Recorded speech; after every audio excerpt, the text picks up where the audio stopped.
All right. We are live. Oh shit, I gotta make this. There we go. The larger screen. It's Oh, always I did the something same that I thing. forget when I first start. Ladies and gentlemen, what's going on? Welcome back to Hero Hour Escape from Reality. I'm Brones. This is that Doug dude. Oh, What's going on, everyone? morning. Dougie. We got a lot to talk about, bro. We always have a lot to talk about in the I know. ever-evolving world of comics, anime, games, just all We around. really do. So I guess we could start off with a little bit of news. Mhm. Like, just go over the Marvel news, DC news, all that good stuff. So, where do we want to start off? Um, have you heard about the Punisher's new revamp? It fucking sucks. It's so bad. I mean, it's pretty rough. So, Dude, this the logo is Today dog we're talking shit. Black I Panther gotta 2 pull this and up the X-Men. and pull it over to the other screen because Here. this is fucking embarrassing. Yeah, so spoilers if you plan on watching or not watching, reading Punisher, the newest Punisher. Frank Castle now is the leader, I guess you would say, of the Hand. If you're not familiar with the Hand, Daredevil, right? So it's the same group. He's traded in his guns for swords. He has a new logo, and it's basically a skull with fangs, and then he's got like horns. I got it pulled up right here, dude. It's so shitty, dude. And can we just talk about why they did this? Because so the reason, for those of you that don't know or don't follow the news, the real world news, not the comic book news. Yeah. For those of you that don't It's follow now the real interfering. world news or anything like that, the reason why they changed the Punisher's logo is because police officers in the real world and in the comic books, they brought that from the real world into the comic books, was because police officers were quote unquote worshiping the Punisher's logo as a form of real world justice, quote unquote. So Yeah, so I mean, the whole basis behind it was that they were trying to say, and it's not just the Punisher logo.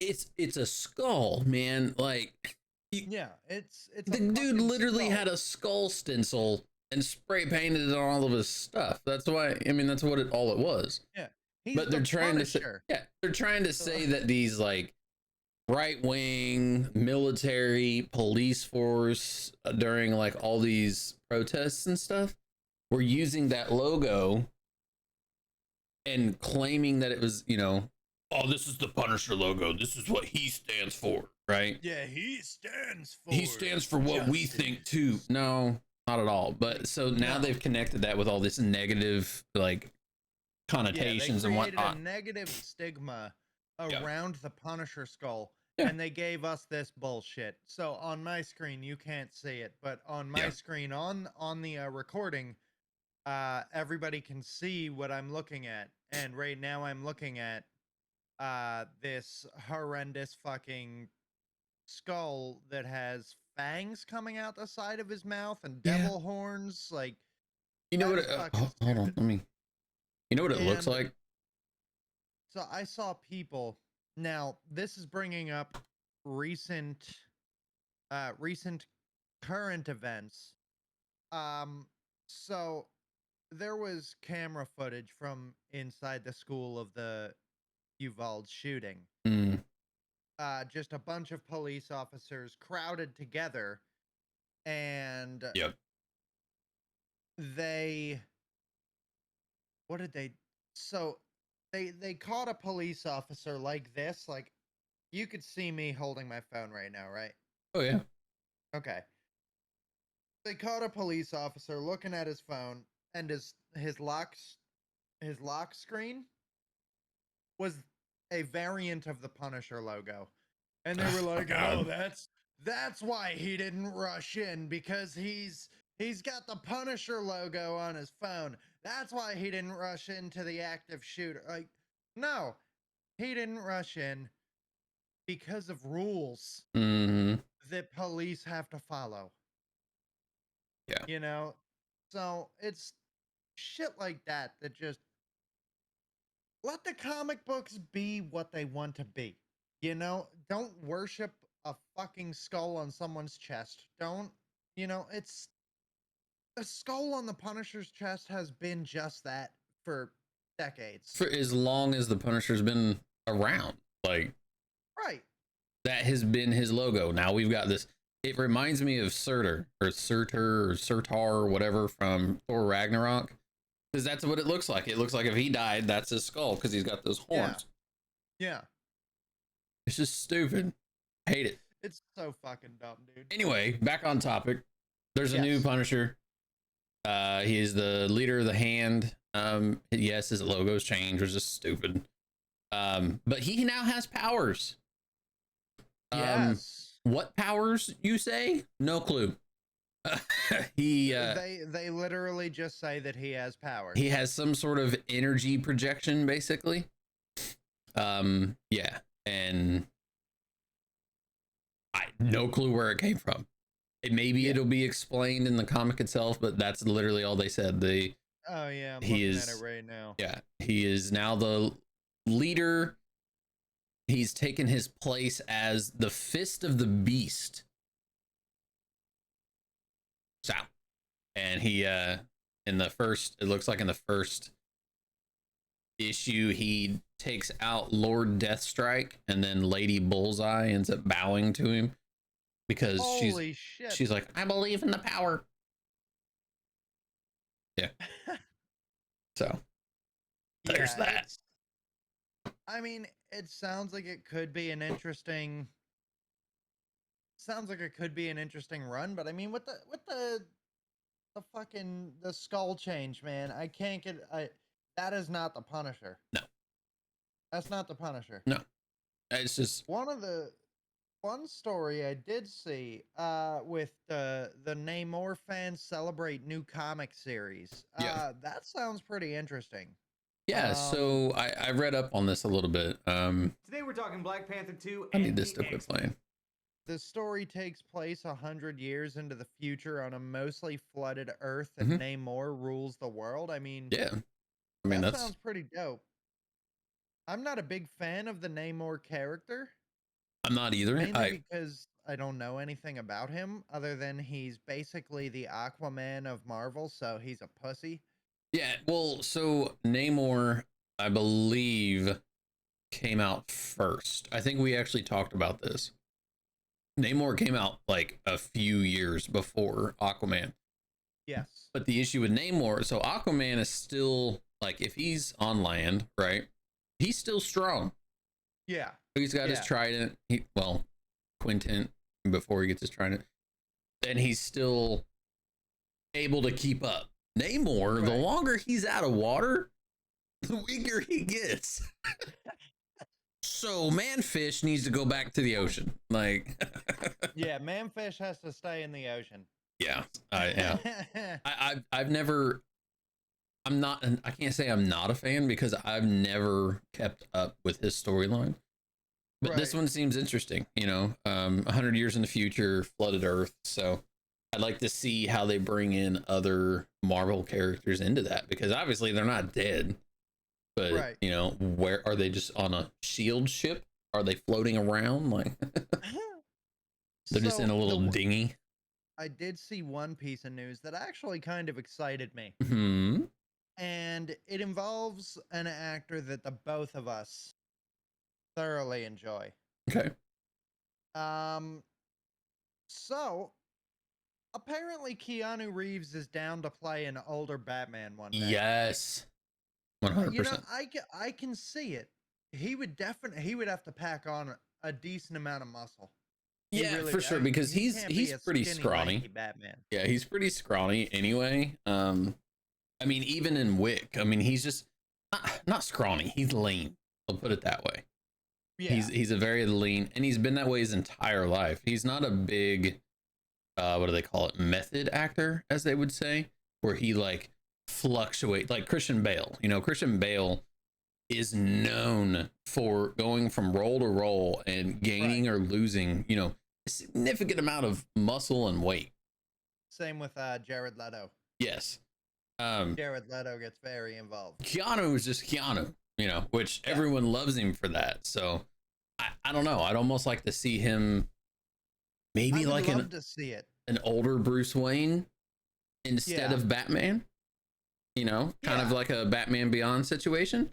Yeah, like a retired Batman, you know, handing over the mantle to Terry McGinnis. I could definitely see him rocking that. I can't see him physically in the bat suit. No, I don't think, just because he is too skinny. He's movie magic, now, baby, movie magic. Yeah, movie magic. I mean, they were going to do it with Chris Pratt in Guardians of the Galaxy when they cast him. James Gunn was like, look, man, you can stay fat. We'll just digitally add abs to you. Yeah. He's like, nah, I'm good. He was like, no, I'm going to do this right. And, you know, because now Chris Pratt is a fucking movie star, bro. Like, he's in TV shows now. Yeah. You know, like, well, that's how he got his start. Well, yeah, he started in Parks and Recreation and then another show. I forget what the other show was called. He was an idiot in Parks and Rec. Oh my God, but he's so funny. Have you ever watched, off topic, but have you ever watched the bloopers of Parks and Rec? Oh yeah, dude. Oh my God. I've watched everything involving Parks and Recreation. Everything. I love that show. I've watched it fully through 8 times. Nice. I love Parks and Recreation. But that's what got him on the map. That's really what got him on the map. And James Gunn was like, hey man, we want you to be Star-Lord. You don't have to work out. You could stay fat. We'll just make you muscular with movie magic. And he was like, no, I'm going to do it right. Yeah. And then they added that into Parks and Recreation. He went to England for a couple of months. And that was when he was off filming Guardians. Well, getting into shape and filming Guardians. Yeah. And then he comes back and he's like, oh yeah, dude, I lost all this weight from I stopped drinking beer and eating cheeseburgers. Yeah. He comes back, he's got a jawline like a motherfucker, and he's just shredded, and everyone's just like, whoa. Yeah. What happened here? But no, dude, I love that show so much. Back on topic. I could see Keanu as an older Bruce Wayne. I can't see him playing Batman though. Yeah, I can't see him in the suit for sure. There is one person that I would really, really like to see playing Batman. And I'm going to pull up this picture because this fella is a huge, huge fan of playing Batman and Red Hood. I'm talking about the one and only Mr. Jensen Ackles, bro. All right, to celebrate the release of F9. Yeah, for sure. Have you seen the pictures of Jensen Ackles as Batman? He's done full-blown cosplays as Batman. Oh, yeah. I have. Just look it up. Type in Jensen Ackles Batman cosplay. I'm going to pull it over to my screen here. But if y'all can't see Jensen Ackles in this role, someday, somehow. Someday. Oh, there we go. Trying to find his cosplay because I know he has a larger photo here, please. Yeah, there it is. He's in like a grayish Batman suit. Yeah. Yep. I can 100% see Jensen Ackles playing Batman, bro. Yeah, I agree. I really can. Also his Red Hood cosplay is dynamite too. Oh, here we go. I don't think I've seen him. Here's a good picture of both. Yeah. Here we go. We got Jensen Ackles as Batman and Red Hood. Oh yeah, I did see this Red Hood. Yeah. Dude, he would.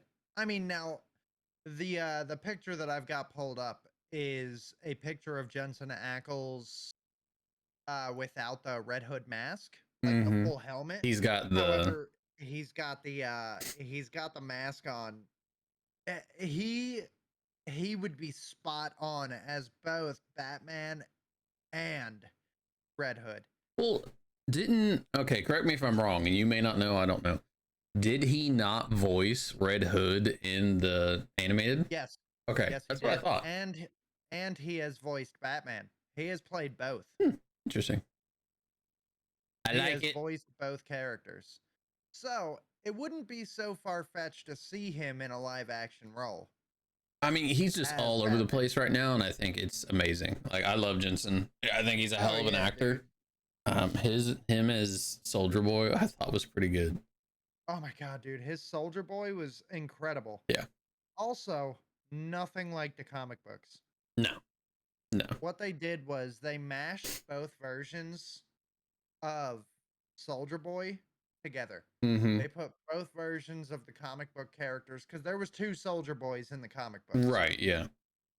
They mashed both of them together and sort of created this hybrid version of Soldier Boy. They took all the good parts of both of them because if I Mashed them remember together. correctly, in the comic books, both versions of Soldier Boy were fucking pussies. Okay. If I remember correctly, I know that one of them was such a fucking pussy, and he actually has sex with Homelander to try to get a spot in a 7 at Herogasm. Okay. Had sex with Homelander trying to get into the 7, and Homelander was like, "You didn't quite make the cut." And I he's mean, like, sometimes you "Dang gotta it." do you, right? Yeah, he's Jesus. like, "Dang it, I put my all into it, or at least I thought I did." God, Like, that's terrible. but let's talk a little bit about the boys. Yeah, let's. Um, We've I hit love our we've hit our finale. We've hit the end. yeah. Um, I loved it, man. there was a few things, right? Like the one part where Maeve tosses the nerve agent just straight out the window, and I'm like, I was like, imagine, just isn't that a little imagine just dangerous? strolling down the street and then getting smacked in the head by a bottle of perfume, and it's actually a Russian nerve agent, and it's now Yeah, right. spreading. And you're just like, what the fuck? where was that thought process? Maybe you should have taken it, I don't know, somewhere else. Yeah. Yeah. Like, oh my god, dude, that I was like, I'm glad that we're on the same page with that because they literally just threw a very dangerous substance out the fucking window Yeah. to just be released into the world once it hits the ground. I was like, Like, this was not well thought out. like it was, yeah, that was fucked up. What did you think of like the whole interaction? Like they got to Vought Tower, right?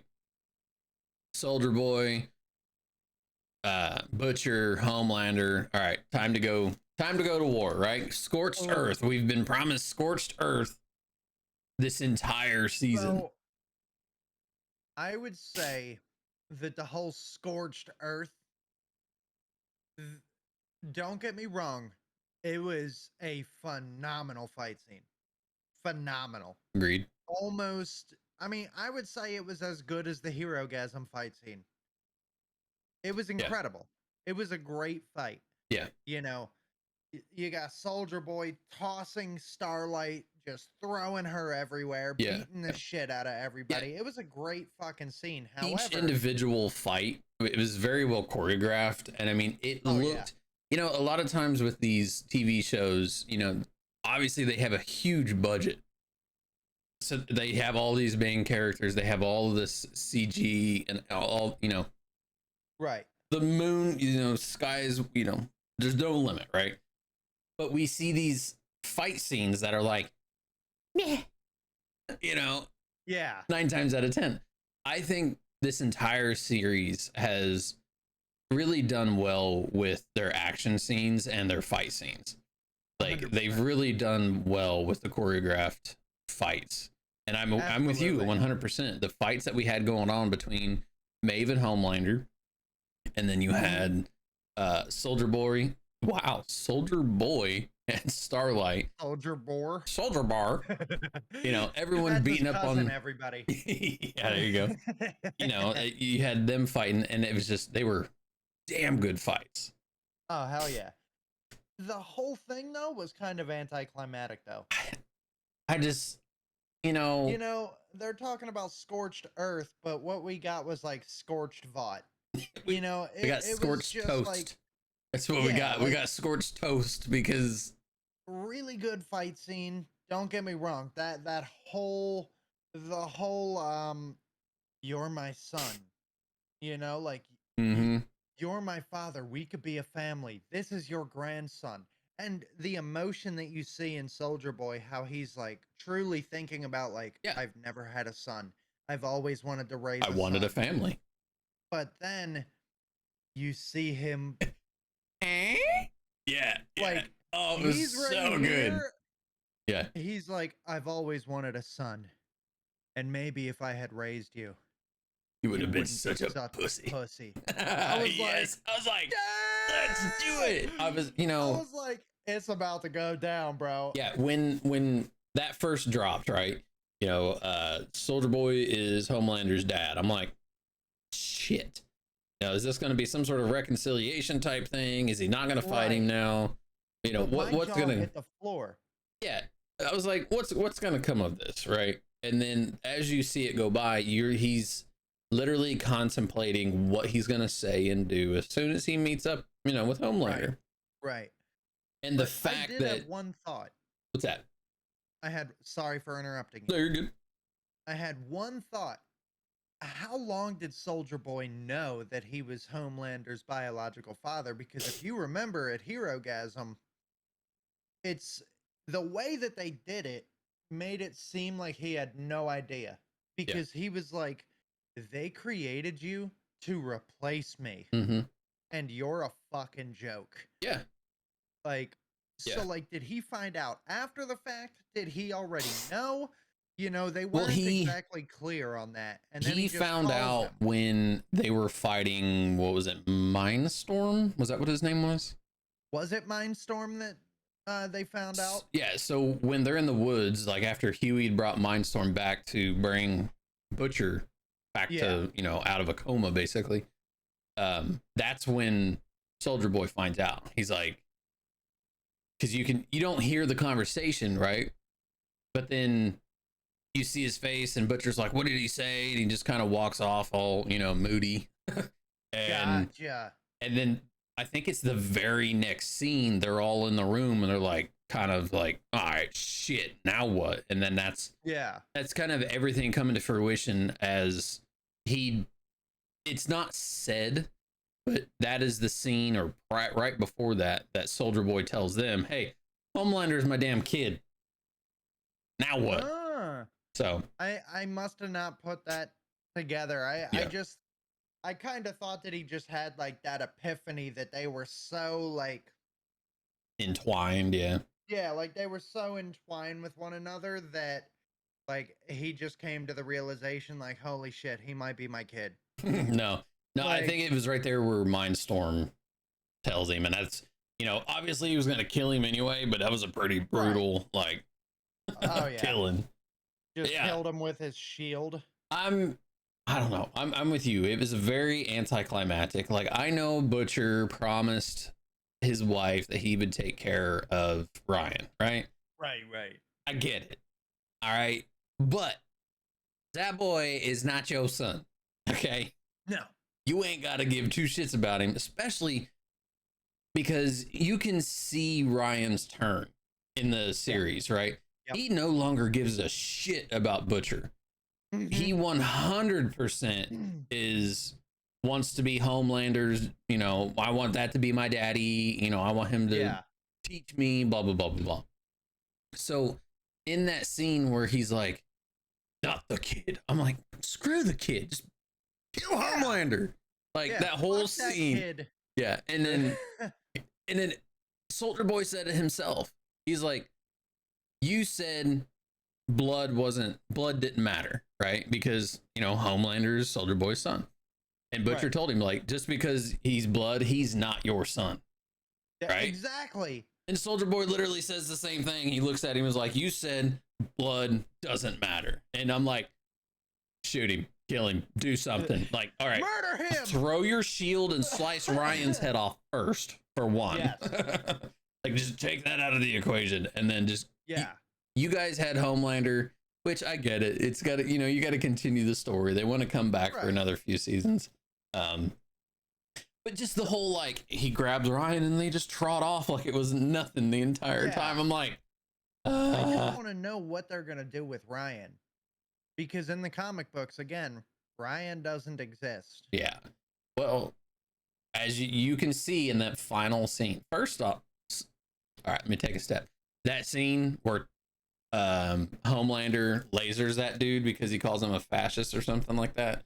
Yeah. And then Todd's like, yeah. I'm like, Todd's a pussy. Okay.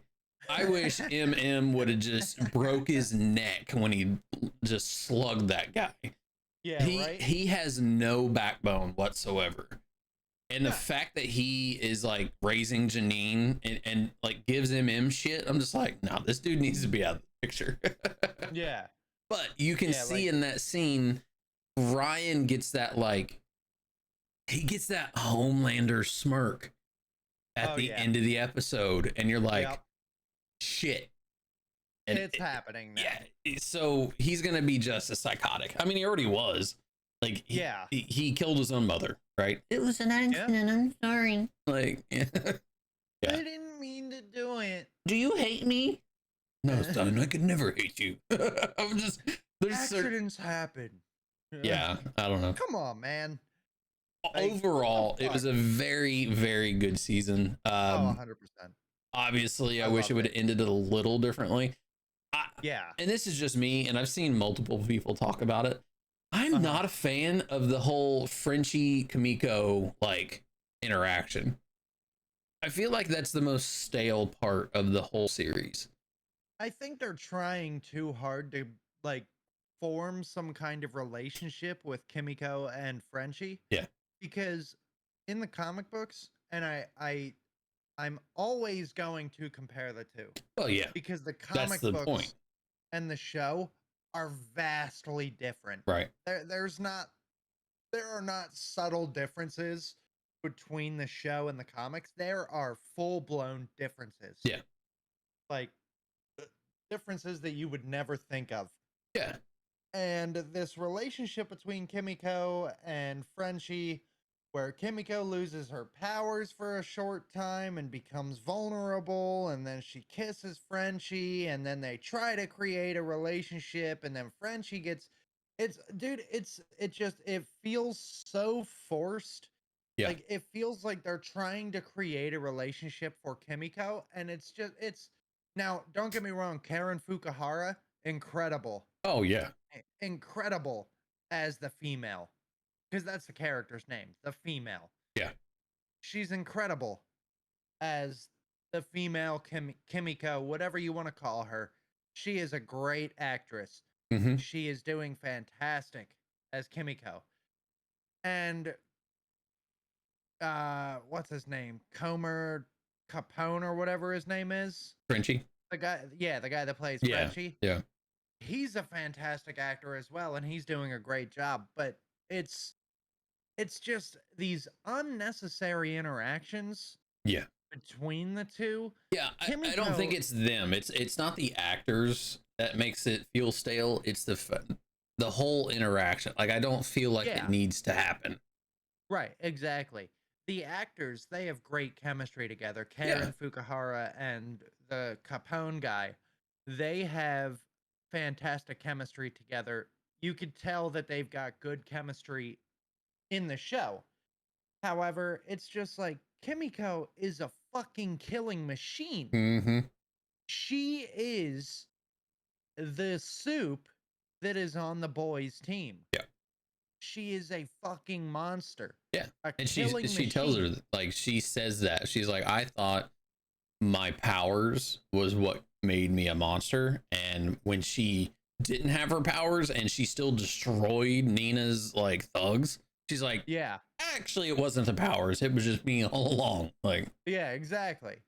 So like it's like they at the beginning of the show, she was doing her killing machine things.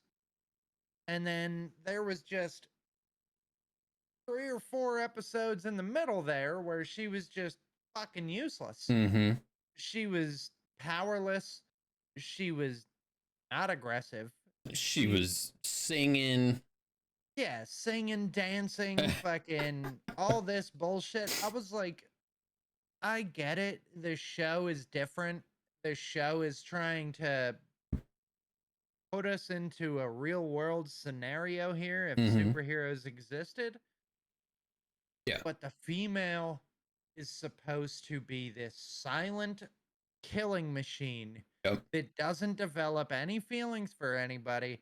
Yes, she cares about the boys and she cares about the team, but at the end of the day, she's a killer first and will always be a killer. Yeah.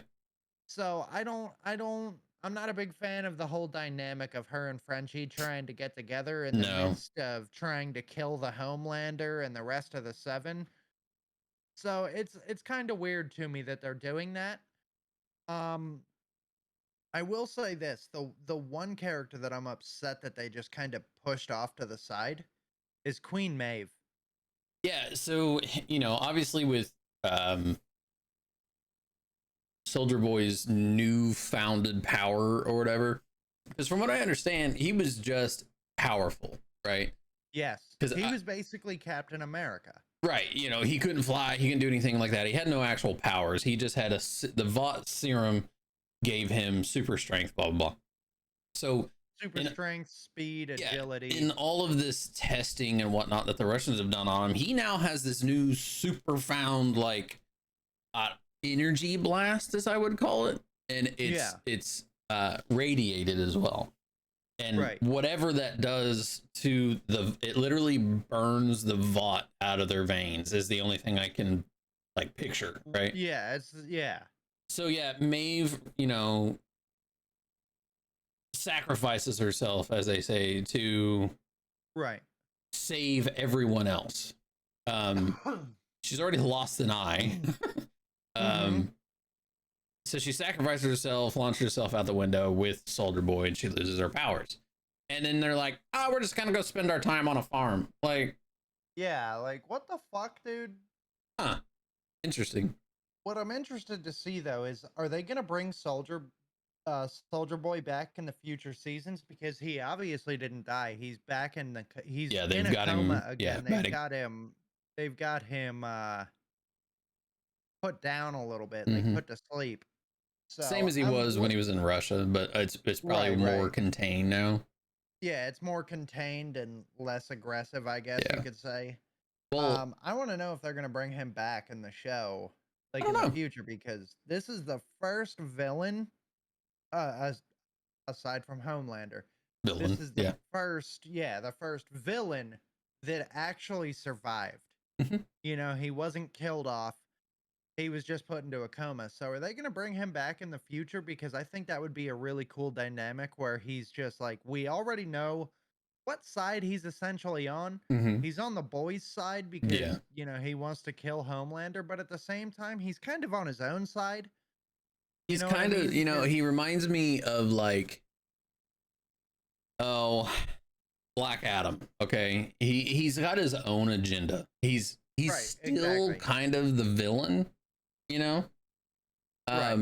But yeah, I don't know. I'd like to see him come back and help the boys or something. Maybe, Butcher will be out of his feels.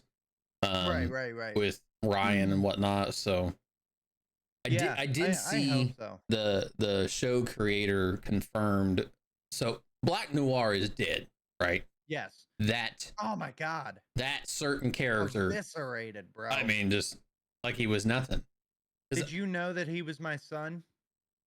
What? Or my father? What do you mean? Bam! Oh, yeah. He's like, did you know? And he just...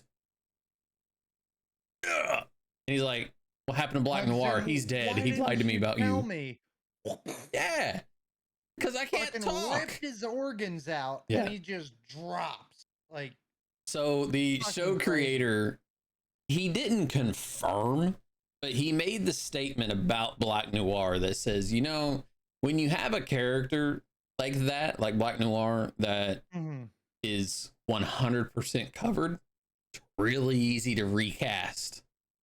Yeah, So- yeah. So there is a chance that he'll be back in the next season, you know, in whatever iteration, you know, whether it be a new Black Noir just to keep up like the Seven or the Vought Now, stuff. to follow up on that, to follow up on the recasting, here's what I'm hoping they do. I'm hoping to go off of what you're getting at. Yeah.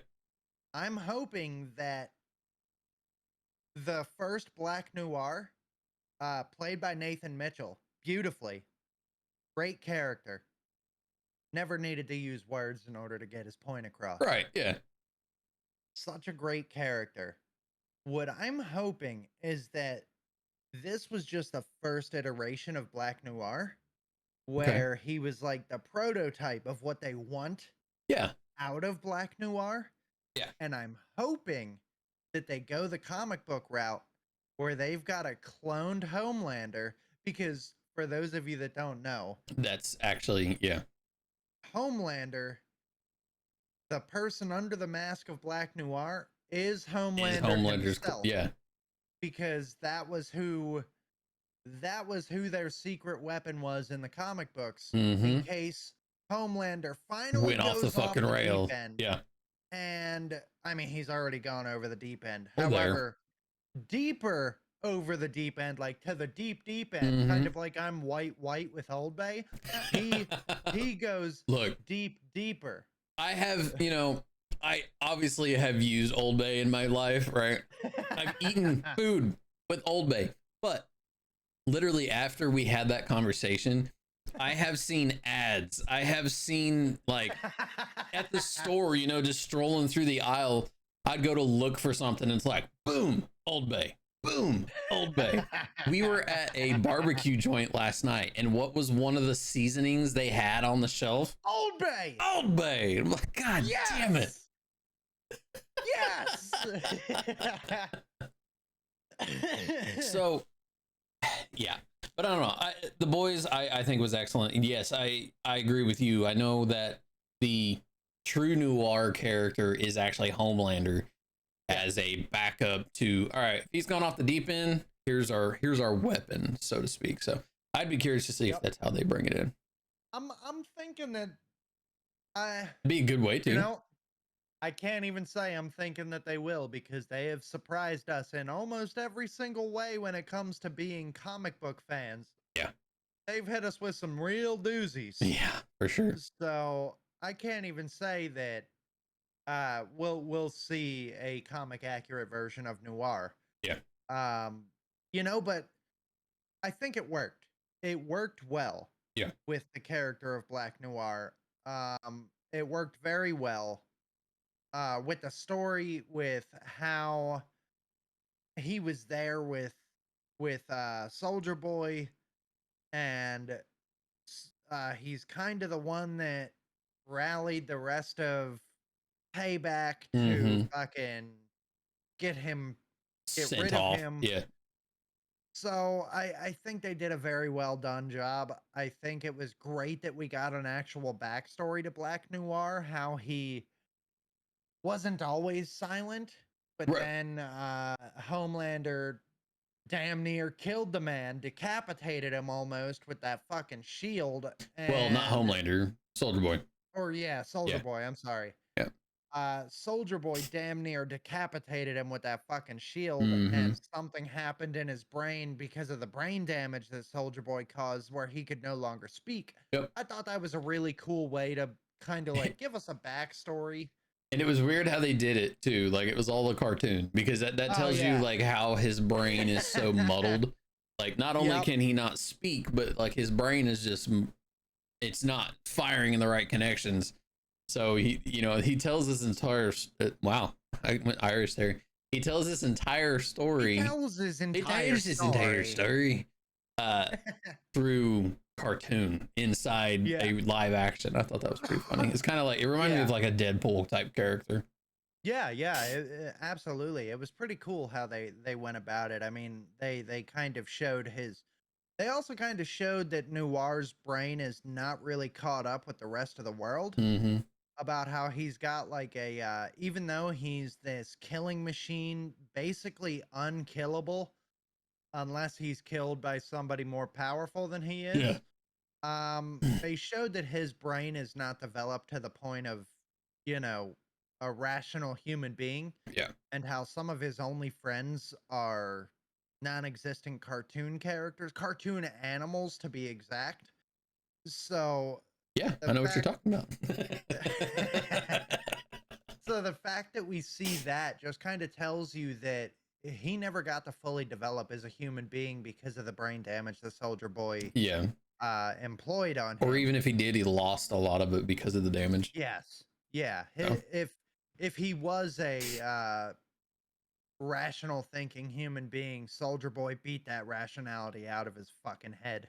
Yeah.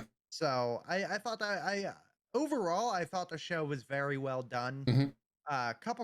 Obviously the couple complaints that we ran through was you know, the nerve agent being tossed out the fucking that was window. just it was kind of a funny little, like, if you don't think about it, it is what it is. But like watching the show, it was like you're just watching this happen. You're watching this nerve agent just fly across New York. I was like, right. Huh.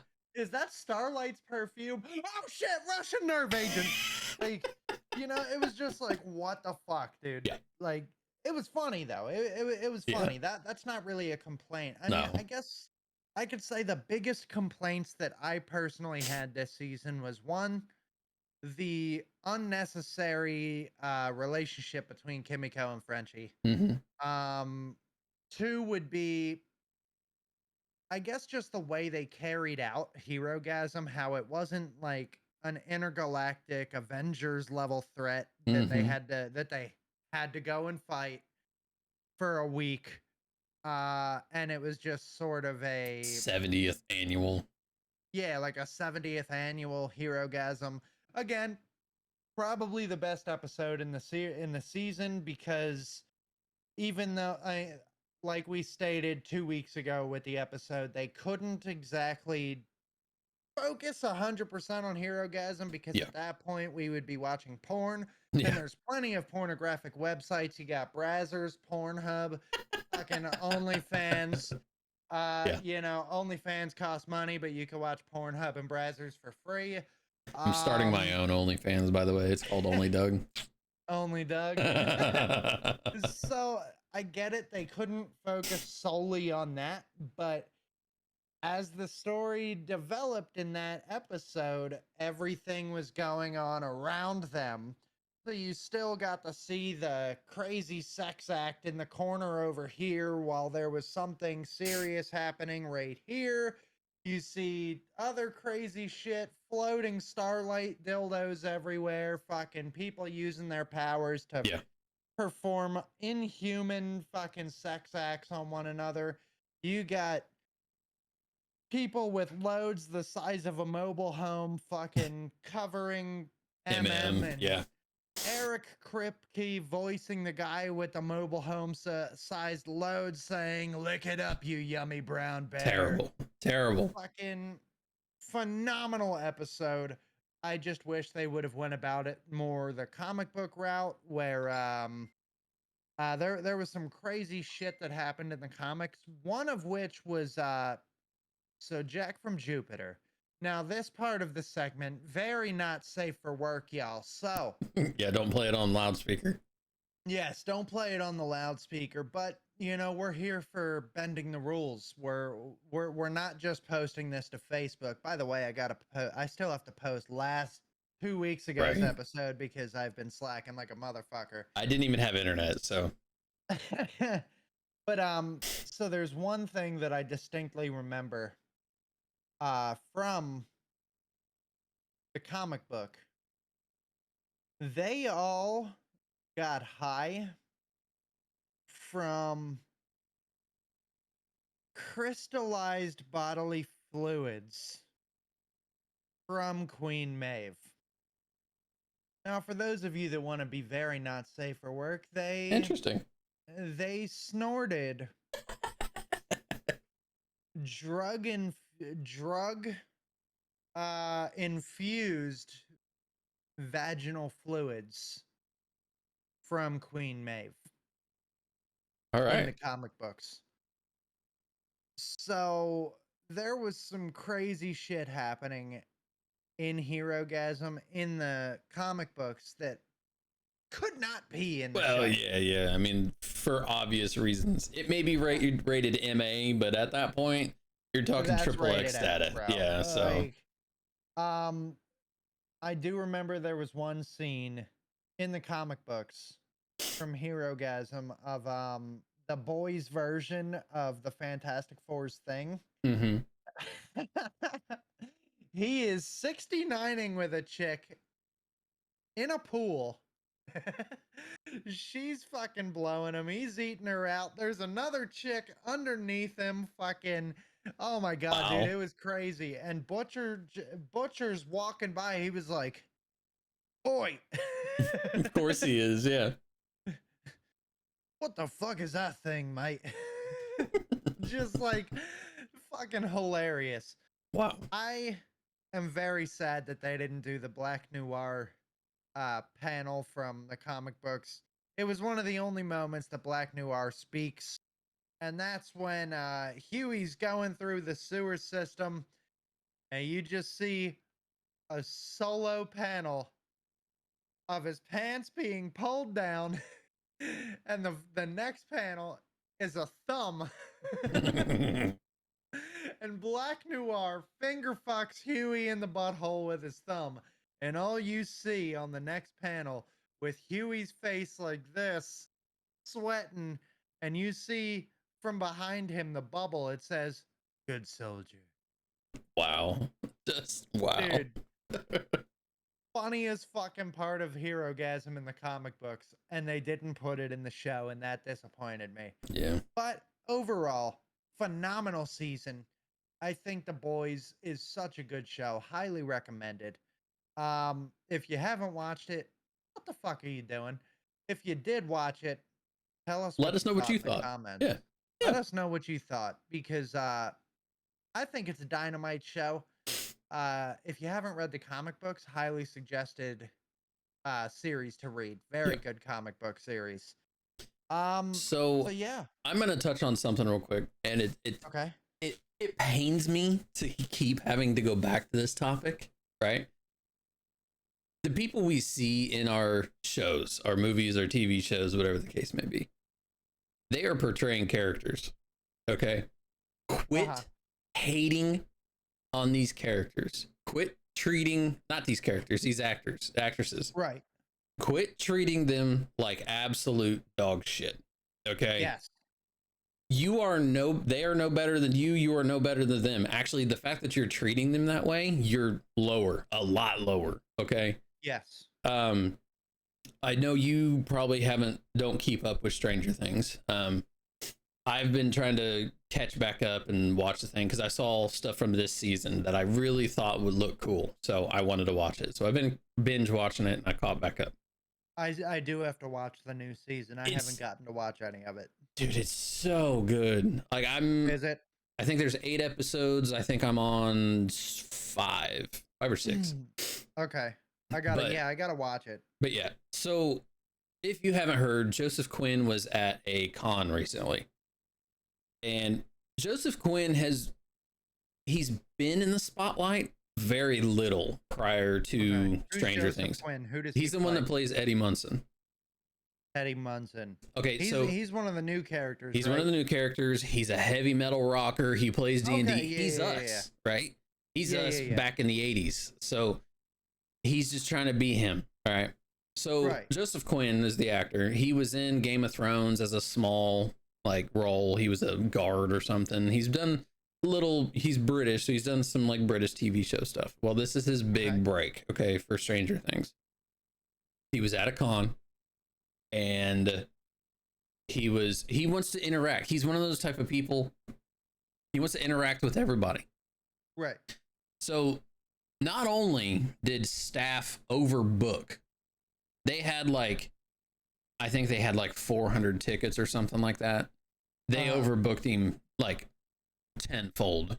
So the line for his panel was just astronomical.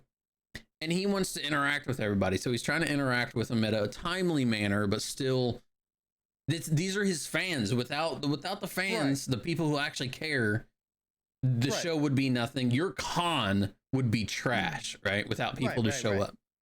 So as he's interacting, there was a staff member standing behind him who told him to shut the fuck up, quit talking to people, and get the line moving. I would have punched him in the fucking face. And apparently there were also fans. Again, if you call yourself a fan and you treat people this way, just quit. There were also fans that were treating him like shit. There were multiple staff issues that were treating him like shit. He has now canceled all of his con appearances because of this situation. And I don't fucking blame him one bit. Oh, I don't either. He was sitting at that same con. Obviously, he's going to finish out his panel. He was sitting at a same con, and, you know, they do like the Q&As at the end or whatever. Right. And one of the fans, you know, she raised her hand, and I'll have to just send you the clip, but she raised her hand and they've called on her, and she said, I just wanted to say, she said, I don't know if what we heard was true or not. You know, this was before all the actual information came out. But we just wanted to let you know that we care for you. We love that you've taken time out of your day, out of your schedule to come visit with us. Like, truly, you could tell this person cared that he had taken time and he was there. And the man started crying. That tells you how beat down he'd been that day. Yeah. It just, God, it sickens me that people treat people this way. Like, if an actor or actress is an asshole, just, all right, they're an asshole, you know? Right. But you've got someone who truly cares about being the character and wants to bring that character to life and make it good, and then you treat them like shit. Get out. Yeah. Go somewhere else. Send me that clip. I want to see that. Oh, dude. Yeah, man. Like, it's I'm an emotional person. Like, I might have a big beard and I'm a big dude, but I'm an emotional person too. And when that dude started crying, I was like, dude, I felt for him, because I'm just like, if someone was treating, like, I couldn't hold my own. Obviously these actors have to, like, I would not be able to hold back. Right. In the least bit. It's just, I hate seeing these stories. Here's the thing, man. Here's the thing. Whether I play, if I was in Joseph Quinn's position and I was, you know, a big star, I was famous, I had a line of fans that wanted to meet me and talk to me. Mm-hmm. I'm going to talk to every single one of you that took the time out of your fucking day. Yeah. That took the time out of your day to wait in a line. To buy a ticket. Get a picture, autograph, have a little conversation with me, because you liked my character, you like what I've created, you like what I brought to the table, you like my performance, whatever. Yeah. I'm going to take the time to have an interaction with you and get to know you as a human being and appreciate the fact that you spent 25 minutes, an hour, hour and a half waiting in line just to meet me and have a conversation with me. I would be so appreciative of every single person that took the time, whether you're the first person in line or the last person in line. I don't give a fuck. You don't disrespect people like that, man. No. If somebody talked to me like that while I was trying to talk to my fans, I would probably get kicked out of the con. Oh, because I would either punch you in the fucking face or I'm gonna light your ass up. Yeah. And for the fans in the line that are telling him to shut the fuck up and keep her moving, get out of the line. I would have said, hey, motherfucker, get the fuck out of my line. Yeah. Get your refund and get the fuck out, because I have no reason. I don't even care if you get a refund. Yeah. You just paid X amount of dollars to be an ass in my line. You can go somewhere else. It's the same. Get the fuck out. It's the same concept as us streaming. You know, I want to interact with my entire community. I want to talk to everybody. I you know, if I miss a comment, I try my damnedest to pay attention to who's in my chat. And I will scroll back up and I'm like, oh, I missed 100%. Something. You know, there was something I saw. I will scroll back up and I will reread it. They may not 100%. even be in chat anymore, but I will reread it. I will acknowledge it. And the people who claim, oh, I'm going to treat this person like crap. No, go. Yeah. Just So there's the door. I've had a situation like that in my stream a couple of times. There's been, I'll never forget. There was one time somebody came into my stream, and I was just ending the stream. I had already hit the outro button and all that good stuff. So, we were already at that point where the stream was over. Stream had ended. He was commenting while he was like watching the replay. The playback. I was no longer live, so I couldn't respond to his comments. I was trying to respond via text like, hey brother, stream's over, I'll catch you in the next one, but it wasn't letting me comment, whatever. Yeah. So multiple comments went by like, hey, what's going on? Why is nobody responding to me? Why is nobody answering me? How come, like, is this how you treat the people that come into your chat? Yeah. Blah, blah, blah. He's like, okay, I'm unfollowing because you didn't respond to me. And then I was finally able to comment. I was like, bro, I'm not trying to be an asshole or anything. But I wasn't even live. Yeah, like that's basically, I was like, look, man, I'm not trying to be a dick. But you do realize that the stream ended like 30 minutes ago, right? The stream ended 30 minutes ago and you are watching the playback of it. Yeah. So Insane. I can't respond to you because I'm not live. But at that point, he was already unfollowed. And I was like, whatever, man. Like, I don't give a fuck. Like, if that's how you're going to act because I miss your comment or because you're commenting on a video that is no longer live, and then you take it upon yourself to be a jerk and say, oh, well, I'm unfollowing you because you feel entitled to a response when I'm no longer live and I've gone about my night. Go away. Yeah. Go away. Yeah. And somebody did comment. Somebody commented, somebody else, not me. Somebody else commented to him and was like, hey, man, like, he ended the stream. Like, this was like 15 minutes after my stream. Somebody came in and commented and was like, hey, man, he ended his stream like 15 minutes ago. You're not talking to anybody and he can't respond to you. And then he just completely ignored that comment. And he was like, okay, I'm unfollowing you because you're not responding to me. Well, all right. Sorry, brother. I'm not Professor X. I don't realize that you're fucking, yeah. Like, I don't realize that you're commenting 20 minutes after my stream because I'm already in the shower and going to sleep.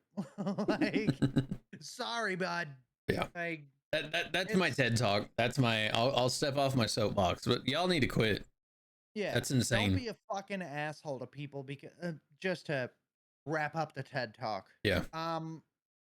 These people are human beings too. Yeah. Now don't get me wrong. Some actors and actresses truly are assholes and they deserve to be treated with disrespect because they're assholes.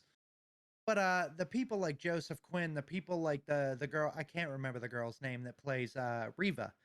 Oh yeah. Yep. Like, these are human beings. Yeah. What makes you realize they were hired Yeah. to play an asshole on TV? I don't see people like Anthony Starr, Jensen Ackles, literally every cast member of names. The Boys. Yeah, big names that you've seen over the years. Like, why don't you hate Anakin? Why can't I think of his name? Hayden Christensen. Why don't you give him shit? I'm sure he got some flack over the years, but and even that, Eddie Munson's character is not even an asshole. But what makes you think that you have the right to treat another human being that way? 100%. Why? Just 100%. Come on, man. It's 2022. We have to love one another. We got enough issues. We got to be kind to each other, especially now with what's going on in the world, man. Yeah. It's fucked up. We got to be kind to one another. We got to love one another, and we got to look out for one another, man. We can't keep putting ourselves above each other. No. Thinking that we're better. No. Your bank account doesn't state that you're a better human being. Nope, because you know what happens when you're 6 feet under to that money? It's useless. Yeah. And guess what, guys? It got you. What? It still got you the same hole dug next to you that the guy, it got you the same hole 6 foot down that the guy next to you that maybe had 10 grand in his bank account. Yep. And guess what? Here's the thing. To the staff members at that con that treated Mr. Quinn like shit, to the fans, the fans Mm-hmm. that were in that line treating Mr. Quinn like shit, guess what, man? Not a fan.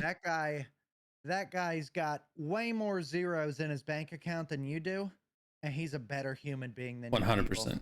Yep. He treated those people in his line with integrity, with respect. He treated them like equals. Yeah. Money doesn't mean that you're a better human being. No. You know, fame doesn't mean you're a better person. You know, love one another, be kind to each other, and fucking treat everybody with respect. You don't know what that person's been through. You don't know what that person might be going through. Don't ever judge a book by its cover. No. You judge somebody by their actions and their personality. You don't judge them by how they look. No. How they interact. How they portray an actor or a character. No. Exactly. If they're a genuine piece of shit, by all means tear them apart. Yeah. But you're gonna get pissed off at somebody that's having a beautiful interaction with one of his fans. You're gonna get pissed off at somebody. Wrong answer. Do not pass go. long. Do not collect $200. Yeah. No. Fuck off. That's all I've got to say. Yep. That's Moving all I've on. got to say about that. Moving on. I'm gonna talk a little bit about the Thor movie. Yep. But I have not again, seen, but you can. You haven't seen it. You We're can gonna dance around any major plot points. I'm not gonna talk about any crazy shit. Overall, not a horrible movie. Yeah. I rate it a 6.5 out of 6.5 to 7 out of 10. Mm-hmm. I had a lot of qualms with this movie. Better or worse than Ragnarok? Worse. Oh. Not better than Ragnarok. Not a bad movie. There were some very good moments. There were some very good action moments. The story with Jane, fantastic. Okay. The acting, very well done. Let me ask you this, and this doesn't give anything away. Well, I guess it kind of does. If you know the concept behind the mighty Thor character, right? Because in this movie, in this iteration, she is mighty Thor. At least that's what they're calling her, while the Thor we've become accustomed with is now Odinson. Yeah. Right? Okay. Is it accurate from the comics with what's going on with her without giving anything away? See? Yeah. Yeah. Very. All right. Very. I was curious if that's how they were going to turn it. Yes. Yeah. Long story short with her, I'm not going to tell you what happens with the character at all. Right. However, I'm going to tell you a little bit, but it's not like a major spoiler because it is from the comic books. Yeah. What is going on with her is, in fact, in the film, the reason that Mjolnir attaches to her and gives her the power to fight what is going on with her. Yep. That's yes. Yeah. That's pretty accurate. She is going through what is happening to her in the comic books. Yep. Mjolnir gives her the strength to kind of work through what's happening to her in the comic books. That's all I'll say. I'm not going to say anything else because it is very accurate to the comic books in that regard. You know, I needed to know for personal. Personal I know, but I don't want to ruin it for you. But yes, it is very accurate. I was like, all right, if this is the way they turn it, I'm gonna have to steer it away from a certain someone. But if not, then I may be able to. Yeah. Yes, it was very accurate to what's going on with her in the comic books. I did have a couple issues with the film though, and I want to touch on that because, you know, this is the first major superhero related film with Christian Bale returning as a comic book character. Obviously, he played Batman in the Nolan trilogy. Mm-hmm. So overall, the whole movie, like I said, 6.5 to a 7 out of 10. So it wasn't the best, but it definitely wasn't the worst. I would say 6.5 to 7 is admirable. Okay, so Seven give and a me half. your so because obviously my movie tastes are different than your movie taste, right? Yeah. Even comic or not, because when I go in to watch a comic movie, I try to take into account that they aren't going to be 100% accurate to a comic. So Right. I go into it watching it as a movie. And then Right. afterwards, I'm like, okay, this is what could have been a little different. So give me some rankings that you've given some of the other Marvel movies. And I can kind of Okay. judge where you're at. Okay. You're gonna have to name off some movies. I can't all right, just think off the top so of the head. I can't say Deadpool because all the Deadpools are so good. Like They are. they're just, yeah. They're good comic accurate or not. Okay, let's do this. Dark Ether or Dark World, Thor Dark World was probably the worst up till I thought Ragnarok was decent, I liked Ragnarok. Right. I thought it was I thought it was a fun movie. Yeah, Dark World I thought was terrible. So compare it to Dark World. I'm like 50-50 with Dark World. There was some really good moments in Dark World. When Hela reveals that she is Thor and Loki's sister, and then she just grabs Mjolnir and fucking crushes it. Well, I was like, that was in Ragnarok. Or Ragnarok, I'm sorry. Yeah. I get the two movies mixed up. Yeah. I get the two movies mixed up. But that was fucking awesome, not gonna lie. That was pretty cool. So which one Dark who was World. the villain in Dark World? What was his name? Mechalik, something like that. That's when Ho. Yeah, that was when the Dark Ether came into effect, and they found out that the Dark Ether was actually an Infinity Stone. See, I can't remember Dark World. I'm so Right. fucking. That's how non-existent that movie. Bro, with Dark World, I thought the main villain was Hela, and that was when she Yeah, that was Ragnarok. broke the thingy thing. So All yeah, right, so like I'm all fucked up. Let's step back. Let's go with Iron Man 3. Iron Man 3, that was with the Mandarin, right? Yes. That was the Mandarin. Yes. Yeah. That was Whiplash was the second one. Whiplash was the second. Yeah.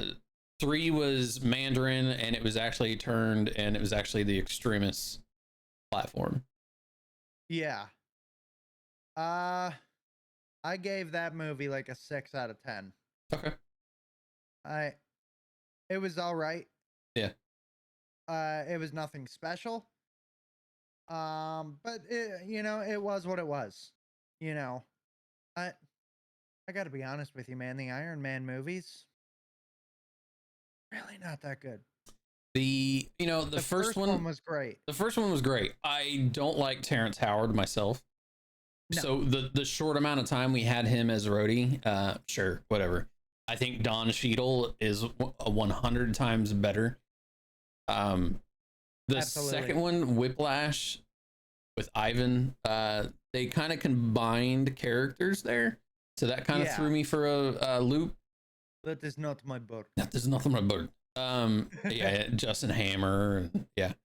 But that was our introduction to Black Widow. Was Iron Man 2. Yeah. And obviously Tony's. This is not a spoiler because if you haven't seen it, I don't know. That's on your own. Obviously, exactly. Tony's, he's infected from his palladium, so he has to come up with a new element, and that's how he's. But yeah, all right. So yeah, back to Thor. I got you. I see. I see where you're at. So they relied way too much on comedy in this movie. Well, that's because it's. I'm not even going to try to pronounce his name. Taika Waititi. Taika, that's it. That is his MO. Yeah. They relied too heavily on if it. you watch his movies or even his characters that he plays, it's heavy comedy. Even there was one he did, it's called Jojo Rabbit. I don't know if you ever saw that, but Didn't even know what it was. So it's this kid who's growing up in like Nazi Germany, and his imaginary friend is Hitler, and it is played by Watiti. And it's a very dark comedic movie. It's very good. Like I enjoyed the movie, right? But that's his MO, and I think they relied, like, you know, we had the comedy from Guardians, but it wasn't heavy by any means. So we haven't seen that side of a Marvel, and it's also weird to me to pick that character to try to pull in comedy. Like Thor. That's what I'm saying. Like, Thor of you're all people, choosing the Norse god to make him almost an idiot and try to make it funny. Exactly, and that's really where it falls. Like, okay, there was one moment in the comics that it was funny, or in the film, it was funny the first time, annoying the second, third, fourth, fifth, 17th time. Yeah. So there were two goats in the movie. Okay. And this isn't really a big spoiler. No, there were two goats in the movie, and they screamed, and they sounded like this. They were like, it was funny the first time. Your mic actually cut out. I didn't hear anything. This is literally what I saw. Hold on, let me get my Go XLR on. You're like, you just saw. Yeah, you go, this is what they sounded like. So maybe I'll put the mic a little farther away. Yeah. But all you heard. Oh wait, I may be able to do it like this. No. All you heard was like, "Wah!" Did you hear that? Yes. That's all you heard. So it was a typical goat, is what you're saying. Yeah, and it was funny the first time. Yeah. But the 8 times after that, it was like, okay, dude, this isn't funny anymore. Yeah. Like, this is just fucking annoying. And so they relied way too heavily on the comedy aspect. Like, there were parts in the movie that were supposed to be super serious, and then some sort of some little quip, some little like like, that's what'll ruin it for me, because you know, we grew up with Thor. This one moment, it's not a huge spoiler, I got you, but there was this like weird thing going on between Thor and Stormbreaker, where like Stormbreaker was jealous of Mjolnir. I saw that he was like trying to call Mjolnir back, right? Yeah. And Stormbreaker, like comes up beside him and like turns around, like, hey, like, why? That's so gimmicky. It's so, come on, dude. It's a fucking superhero movie. Like, this is not comedy hour. You know, like there was a lot of shit in the movie, like, where I was just like, that was unnecessary. That was fucking stupid. That was funny the first time. You know, okay, this is annoying. Why is this happening? You know, like, yeah, I'm with you 100%. Like, I feel like there were moments, dude, with gore. Now, if you look at the Gore character, whether it's the comic book version or the Christian Bale version from the film, he's a very dark character. He's a very angry character. Yeah, very much Gore so. the God Butcher. Yeah, his name's the fucking God Butcher. Okay? He has a symbiote sword, for the love of God. Like, he is the God Butcher. There were moments in the film where he was talking like this. He was talking like this to calm down some children. Yeah. okay. And based off of your face. Yeah. Okay. Yeah. There were moments where he was talking like this because he's a very dark and dangerous character. And then I'm Batman. And that's all I can think of. I'm Gore. I'm Gore. I'm Gore, man. God. But then there was moments where he almost sounded like Mickey Mouse. Just, huh? Hey, kids. Like, yeah, like, I'm gonna go kill me some gods. Like, yeah, like, I'm gonna go kill me some gods, huh? Like, Jesus. really, dude? Like, or what? So, it's, it was, again, it was not a bad movie, but not, it's like no Thor movie that we've ever watched. Right. Focused way too heavily on comedy. Uh, Again, there were some really, really dynamite fight scenes. Yeah. Some really good fight scenes that I thought were I'll definitely awesome. watch it, but I probably won't go to the theater to watch it. Yeah, I mean, it is not worth a $15 movie ticket. No. 100% not worth a $15 movie ticket.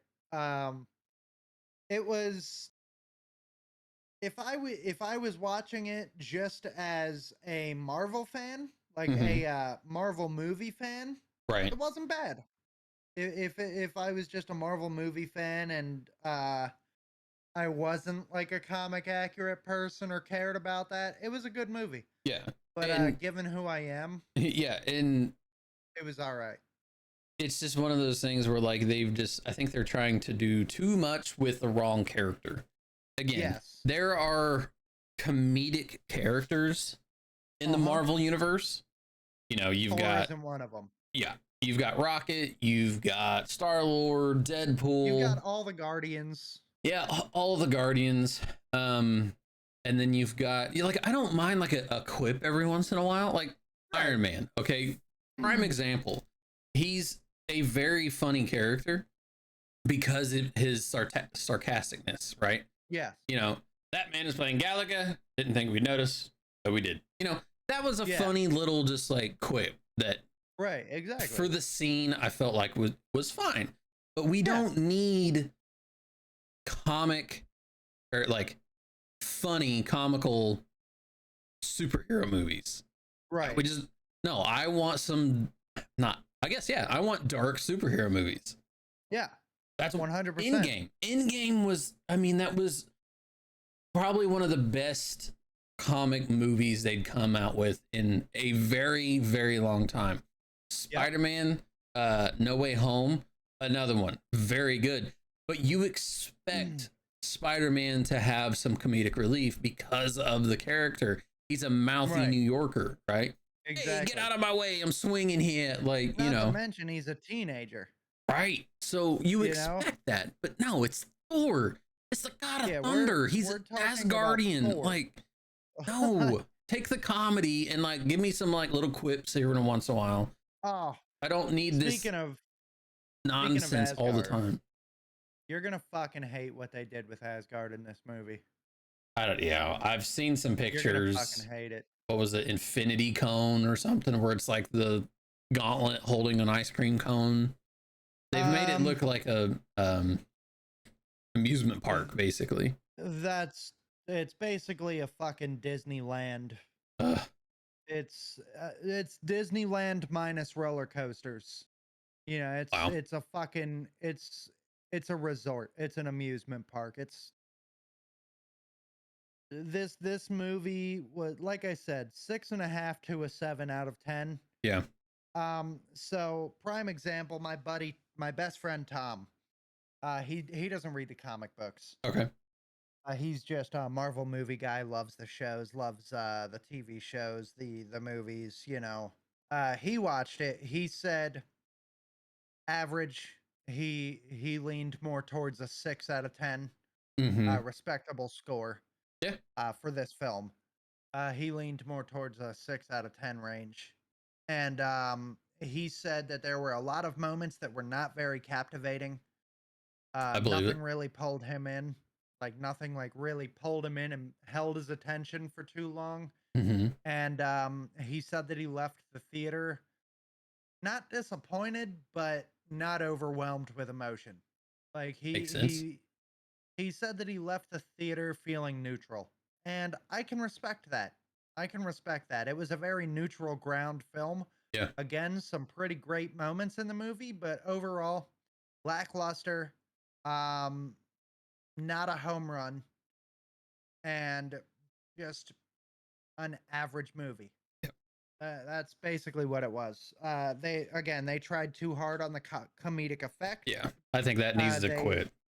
they put too much comedy into the wrong character. hmm Um, there was They've I'm not taken gonna. see, this is where I'm at with Thor, right? So they've taken Thor, who has lived on Asgard his entire life. You know, he's gone to different realms to fight Yeah. and do this and that and the other, right?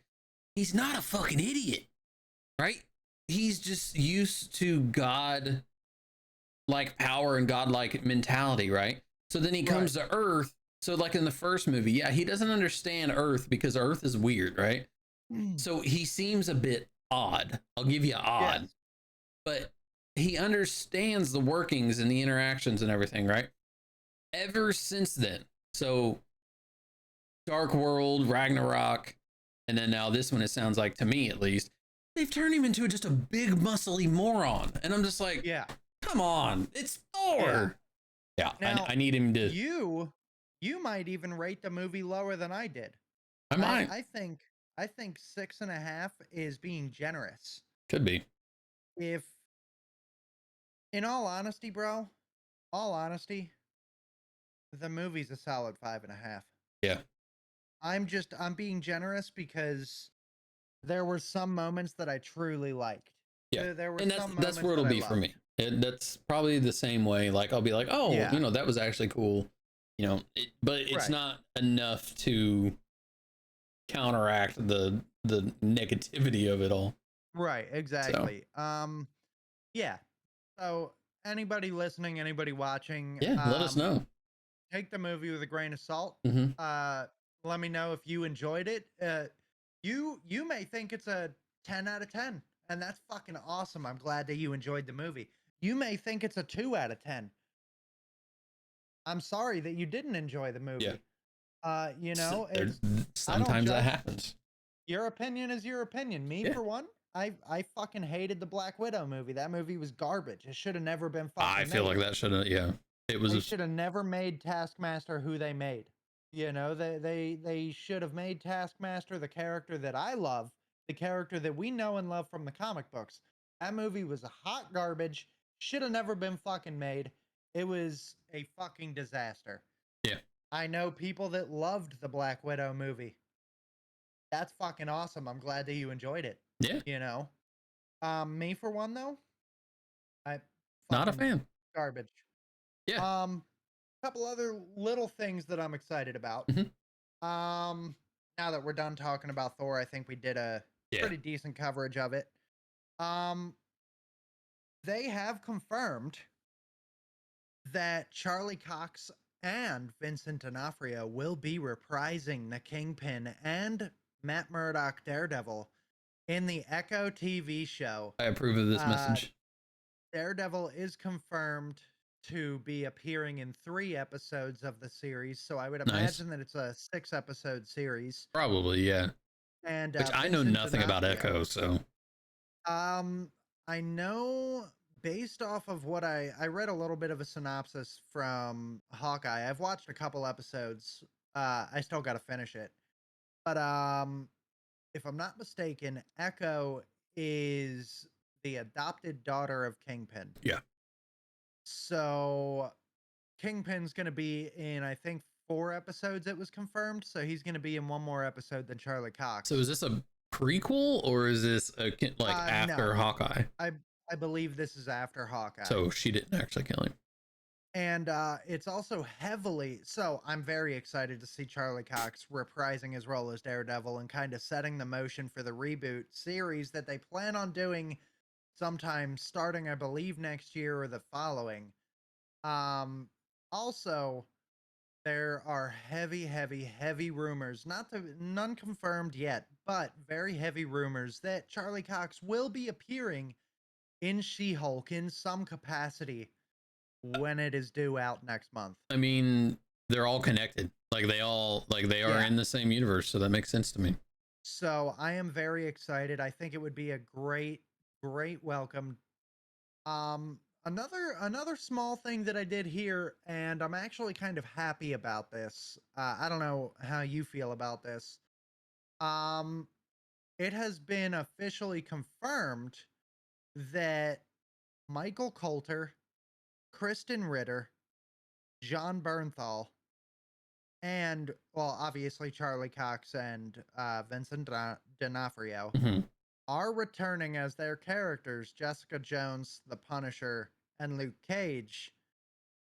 The only character that is not returning Is the one that is Iron shouldn't. Fist. Yes. And I am very happy to hear that because I watched the first season of Iron Fist. I did not. I made it like 2 episodes.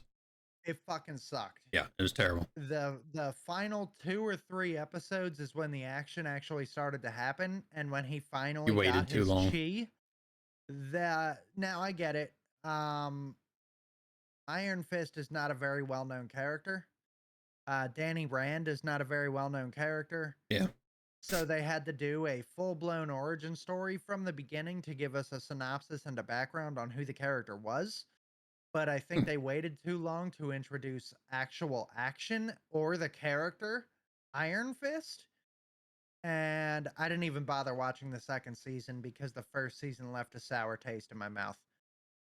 So I'm glad that they're not bringing him back, and hopefully they do bring him back in a better capacity. Mhm. I'm hoping that if they do ever decide to bring Iron Fist back into the Marvel world, if they decide to bring him into the MCU, they bypass the origin story because we got 2 seasons, 2 shitty seasons because We I've don't heard the need second more. season is not good.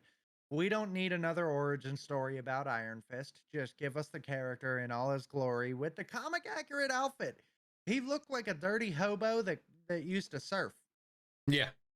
Like he looked like a typical like surfer boy from California with his curly blonde hair and his beard. He looked like a hippie. He looked like a surfer boy that became a hipster. Yeah. And it was not good. It was not a good show. So I'm glad that they're not bringing him back. That's good. So So I guess the last thing I want to touch on is actually gaming related. okay. And it's not huge by any means, but it's kind of interesting. Okay, so real quick, Okay. you know Bungie, you know Xbox. Yes. Obviously, they made Halo. The Halo series put Bungie and Xbox on the map, right? Yep. That's what it is. Bungie left Microsoft to make Destiny. That was their own baby. They made Destiny, which Destiny is a very good game if you have not played it. It had its issues when it first started. I played the first one. Yeah, like every other game, they had some problems, but it's a very good game. It has been announced, and it is finally official. PlayStation has acquired Bungie That's fucking crazy. for $3.6 billion. So PlayStation has Bungie as a new first-party studio as of it was earlier this year that it was confirmed, and it is now official. God damn. Yeah. So what does that mean for the Halo series? I don't know. So is the Halo series going to become a PlayStation game now? No, because if you think about it, Bungie left, right? They left Xbox, they left Microsoft fair years ago to do Destiny, right. and so they still created the Halo games like Fair after enough. that. So I don't think we're gonna see Halo come to PlayStation anytime soon. Right. But yeah, I'm curious to see where that actually goes. Like, Yeah. that's such a weird acquisition to me. Like the fact that Xbox bought Activision, fine. That makes sense. That is what it is. But for right. PlayStation to pick up Bungie isn't interesting. So if you really think about it, Bungie hasn't really made any games aside from Halo and Destiny. So I almost feel like it was kind of a poor purchase. I think it was a bailout, to be honest. Yeah. like kind of like a bailout type of situation. I feel like it was a bad bailout though. Yeah. You know, I mean, if anything, you should have just let Microsoft have Bungie because we got Insomniac. Yeah. We got You've got Insomniac. Insomniac, you've got Naughty Dog, you've got Yeah, we have shit. Naughty Let's see Dog. what else. Fucking, They actually we have everything. We have Naughty so Dog, many Insomniac, Gorilla, like, you know, Sucker Punch. Yeah. So I don't know.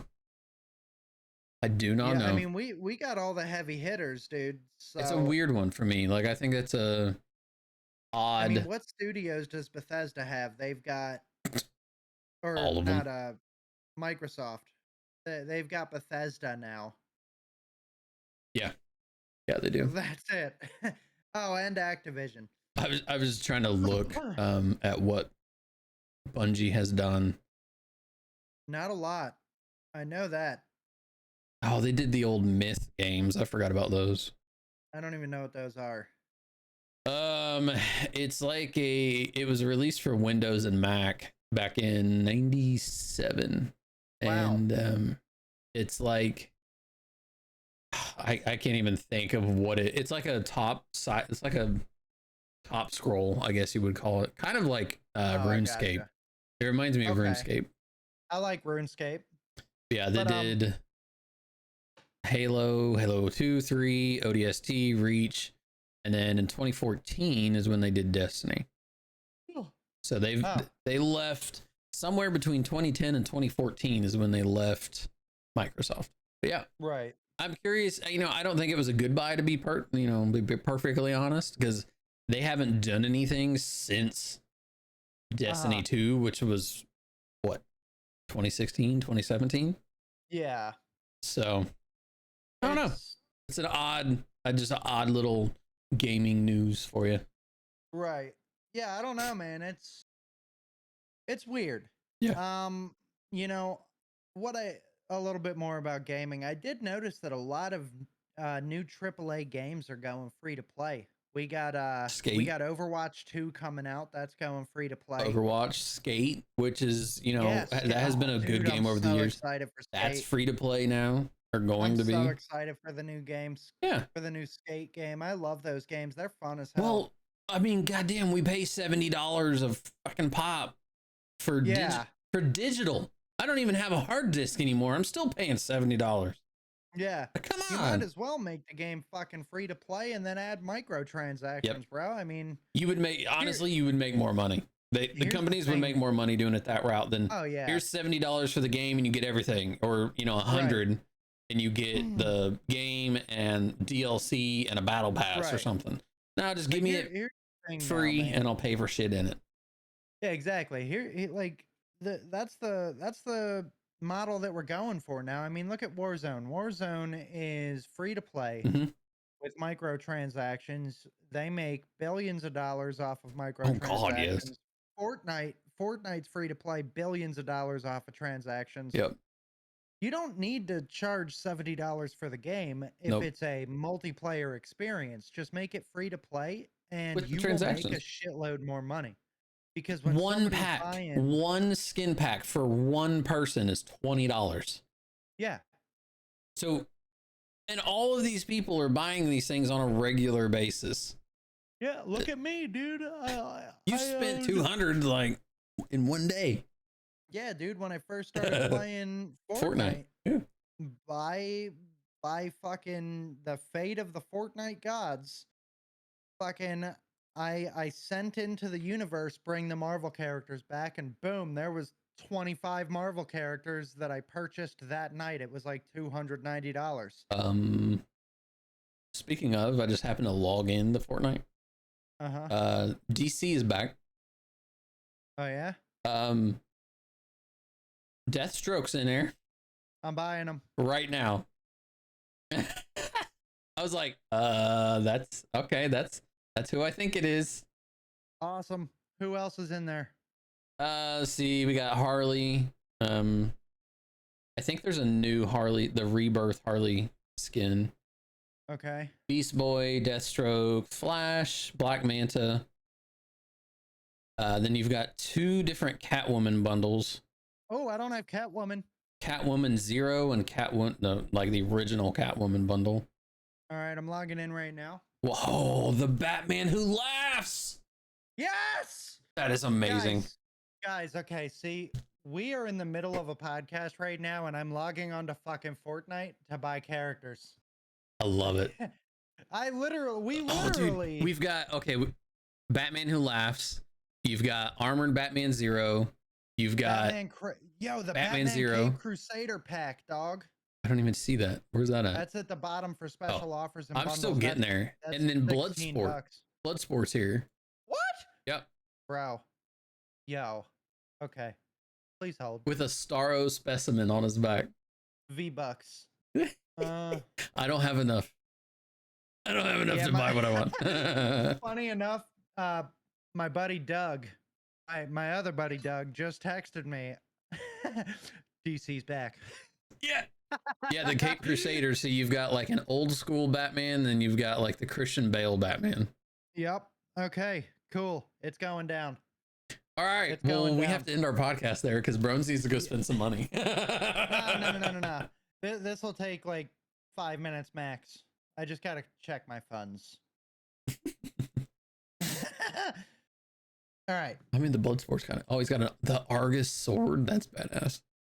All right. Spending $80.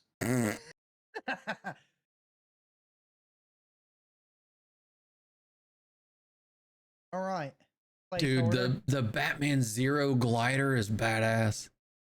I'm buying all of them, bro. I hope you know this. I do know this. I think I want the Batman who laughs and the Deathstroke. God, that's 2,000. How much is that one? That's 2,200. Son of a bitch. Purchased. All right. Dude, the Batman who laughs is so creepy. I love it. Oh, I don't have Black Manta. Purchase. All right, ladies and gentlemen, while Brones is doing that, I'm gonna go ahead and wrap us up. Thank you all for joining us. Obviously, we love it. Wait, we can't wrap it up. We still got to do the. What are we doing?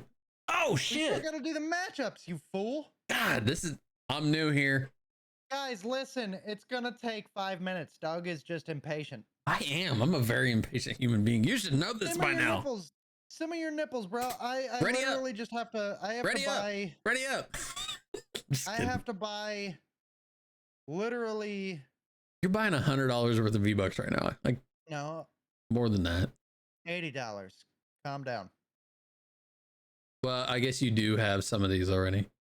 I do. I actually have a decent amount of them already. Deathstroke is pretty badass. I had to get Deathstroke, Black Manta, the Catwoman bundle, the Batman Who Laughs, the Batman 0 bundle, Bloodsport. I said Deathstroke, and now I just have to buy the Batman Cape Crusader bundle.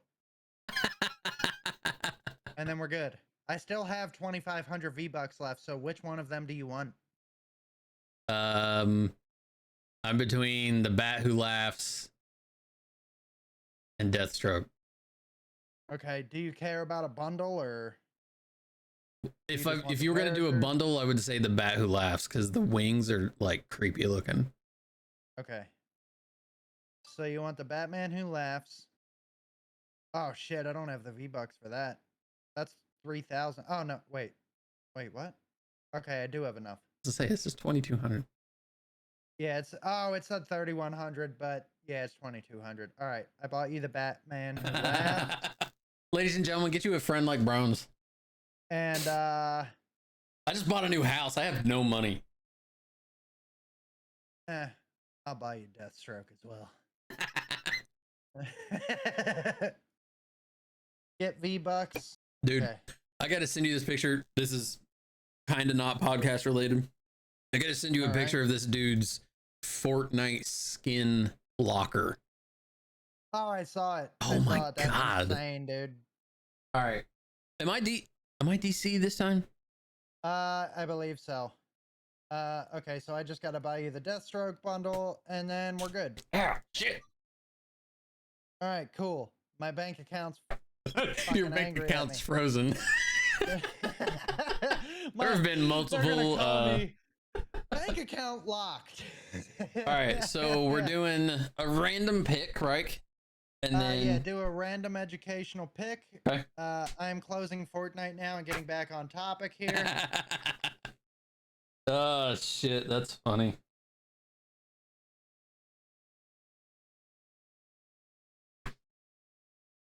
Dun, dun, dun, dun. All right, we're back. They were literally on a black screen, but that's okay. Oh, You're no. on. What are you on? You're on Marvel. No, I'm on DC. You're Marvel this Wow. time. Okay. So we're doing a random educational first. All right. Oh, I I've already mine. got mine. This is one that a lot of people know, but he is my favorite X-Men. All right. So I'm being nice with the quickness. All right. I'll go first, I guess. That's fine. Okay. There's That was a my lot chair. to talk about with this character, so we're just gonna do a brief summary on him. Yeah. We're talking about my main man, Moon Knight. Kurt Wagner. No, not Moon I Knight. know. My main Moon Knight. I mean, you can't. Yeah. No. We're talking about my dude Nightcrawler here. Nice. Real name Kurt Wagner. Occupation adventurer. Base of operations the Xavier Institute, Salem Center, New York State. 5'9", 195 pounds. Yellow eyes with no visible pupils. He's got indigo colored hair. For those of you that don't know, indigo is a color of blue. Just say blue. First appearance, giant-sized X-Men #1, May 1975. Powers include mutant power to teleport himself, his clothing, and a limited amount of additional mass by traveling through another dimension. When he teleports, part of the atmosphere of that dimension escapes onto Earth, accompanied by a BAMF. For those of you that don't know, when he teleports, his teleportation sound is BAMF. BAMF. Badass motherfucker. And the badass motherfucker. And the smell of brimstone. So When you teleport, it smells like shit in here. for those of you that know, or for those of you that don't know, he's the demonic face of the X-Men. However, he is the most religious member of the X-Men. He is a Catholic character, which is funny. Just a little tidbit on me. I am not a religious person. I was born and raised Christian, but I have since renounced my religious background. I don't believe in God. And X-Men, my favorite X-Men is the most religious character. So think about that one for a second. That's pretty cool. Makes pretty sense. funny. But so a couple things to know about Nightcrawler. He's a badass master swordsman. His tail is very dangerous. He's very. I don't really need to use the book here. He was in the circus. You're like, I know this. Circus freak. He was used. He got saved by Professor Xavier. You know. So the movies get him wrong a lot of the time, especially the young X-Men movies. The like X-Men where James McAvoy plays a young Professor X. So in the I think it was the second movie, they have Nightcrawler in the circus doing fights, cage fights, Yep. and Mystique saves him, which is not fucking possible because Azazel is his father and Mystique is his mother. Mm-hmm. So the fact that they completely dismiss the fact that Mystique is his mother in the young X-Men films Yep. blows my mind and pisses me off.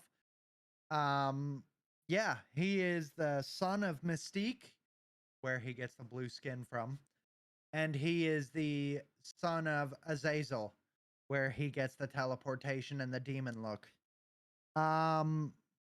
Yeah, pretty fucking awesome. Pretty awesome character. a lot of the time he is regarded as a demon, but he's not actually a demon. His his species looks like demons. I forget the name of what they're called. Oh, here. Yeah. Although Nightcrawler looks like a demon, he is actually a deeply religious Catholic who studied for the priesthood. Charles Xavier of the X-Men arrived just in time to save Nightcrawler from a lynch mob. Nightcrawler briefly used an image inducer to make himself look like a normal person. I know there was something.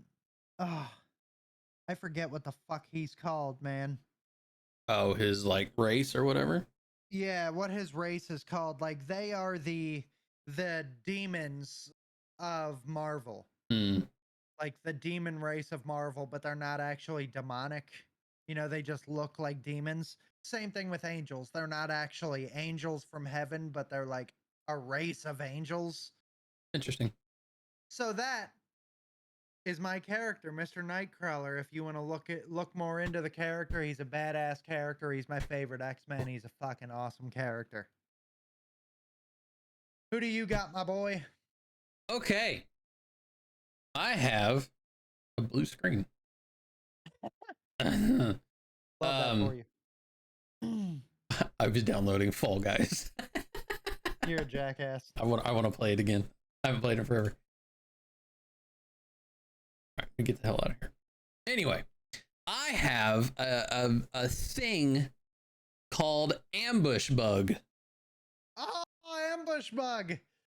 I love Ambush Bug. His debut is DC stupid. Comics Presents, Volume 1, number 52, December 1959.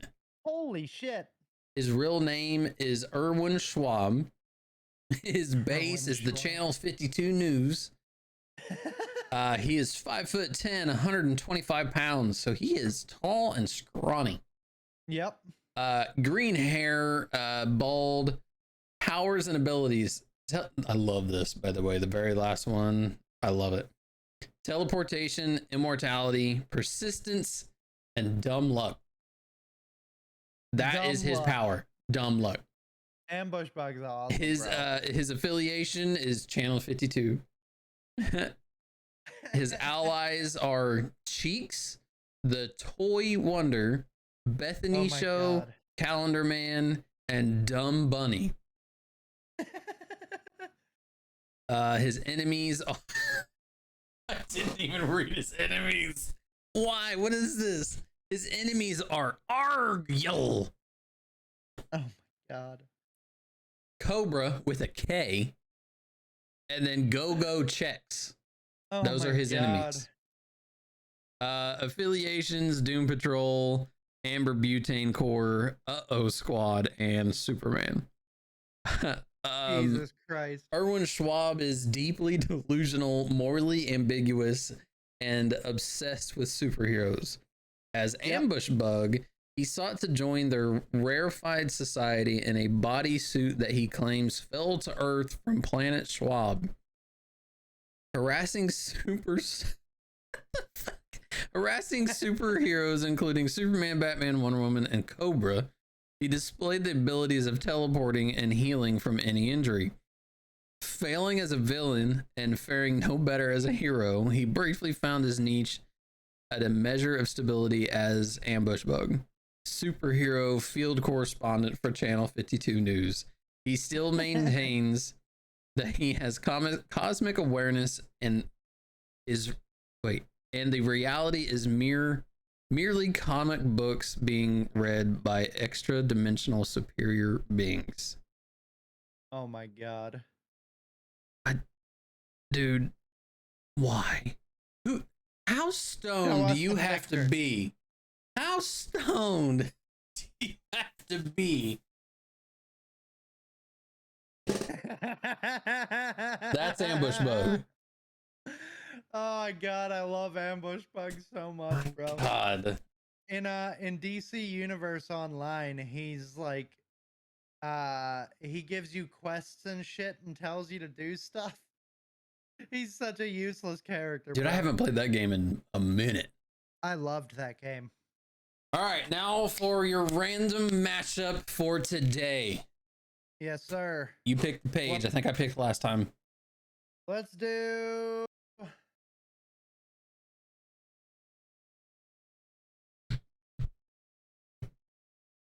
$202. 202.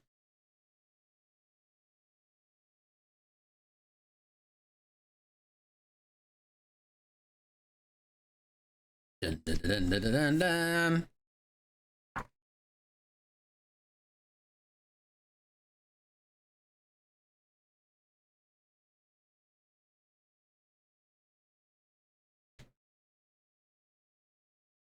Okay. 202. All right. Okay, I'm not picking this character, but I just want to tell you this character's name. His name is Matter Eater Lad. What the fuck? He has the ability to ingest and break down any form of matter. Maybe I should pick him. Ooh. This is one of the characters that we actually had a character spotlight for already. But we did not have him in a matchup. I've got mine. And you're the one that read this guy. Okay. We got. So wait, we've already got him, or we've already had him? We did him for a character spotlight, but not for a character Oh, matchup. not a mashup. Oh, okay. So.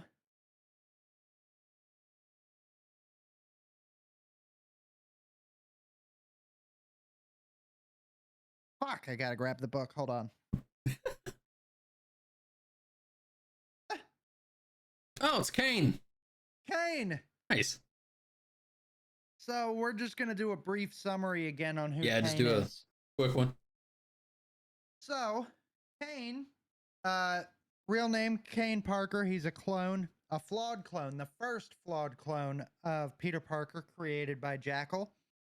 He's an adventurer and former assassin, also known as the Scarlet Spider, which I had to hit Doug with the business on that one because Yeah. he didn't know. But he's the second Scarlet Spider. To be fair, because the first Scarlet Spider is Ben Reilly Mm-hmm. with the That's fancy the one I'm little- familiar with. Yeah. So 6'4", 250 pounds, brown eyes, brown hair. First appearance, Web of Spider-Man number 118, November 1994. He a You know, youngin'. first what? He's a youngin'. Oh yeah, he's my age. I'm older than both of Kaine- you. He possesses the strength, speed, and agility of Spider-Man, as well as the ability to burn the mark of Kaine onto the skin of his victims. He also receives a prophetic vision from his imperfect spider sense as the Scarlet Spider. It was literally written in the powers, Doug, and you glossed over that. Just saying. No, all right, whatever. I'm not getting into it with you. You read. I read it as yes, I read it and then realized, okay, my bad. I'm not perfect. I'm just I a love you. human. As the Scarlet Spider, Doug. Hey, is that the The- Scarlet Spider? It might be. Okay. He has organic webbing, can see in the dark, communicate with spiders, and has retractable stingers inside each wrist, but has lost his spider sense. I don't think you read the powers and abilities he had last time because I don't remember hearing any of that. Maybe I didn't. I think you just started reading the summary, which is Summary. fine. Oh well. But you would have known that he was the Scarlet Spider way earlier if you read the powers. Okay. Okay. Whatever. He's the flawed clone of Peter Parker. The first flawed clone, like we said. Condition left him badly scarred because he had developed cellular degeneration and survived only by wearing the special life support suit, which I'm assuming is the black and red The suit. black and red. Yep. He was abandoned by his creator, knowing himself to be a mockery of true life. he wandered the world taking on work as an assassin. He believed that the Ben Reilly clone, the Scarlet Spider that Doug knew and I know. Yeah. I mean, he's the coolest Scarlet Spider with the all red suit and then the little blue hoodie over top. Pretty badass character. He believed the Ben Reilly clone of Peter Parker was the true Spider-Man and tormented Reilly, framing him for a series of murders. Eventually, the Jackal drew Kaine back into Peter's life, and he finally learned the truth that he was the first created clone of Peter Parker. Later traded places with Peter when the Craven family was after him, and he was sacrificed to bring Craven back from the dead. The Jackal revived him, turning him into the new Tarantula. But after taking the Spider Island cure, Kaine was healed to be a stable, perfect clone with new spider powers. Later took the identity of Scarlet Spider. Moved to Houston, Texas, and tried to live up to Riley's heroic example. During Spider-Verse saga, he killed the leader of the Inheritors to stop them from feeding on the spider heroes from the multiverse. Killed in the process, but later came back to life again. Unfortunately, his cellular degradation returned. Found a cure before it killed him because it wouldn't be comic books if he kept dying over and over and over and over and over again. And keep coming back to a new storyline. He was subsequently discovered. He discovered that Jackal was in fact Ben Reilly. Kaine hunted him down, but ended up cooperating with him to save the life of a child. The mission failed, however, due to the meddling of Mephisto. So, quick recap on his powers because I forgot after reading all of that. He possesses the speed and strength of Spider-Man, as well as the ability to burn the mark of Kaine onto the skin of his victims. And I'm just reading all this so we can both keep this fresh as you go over yours. Yep.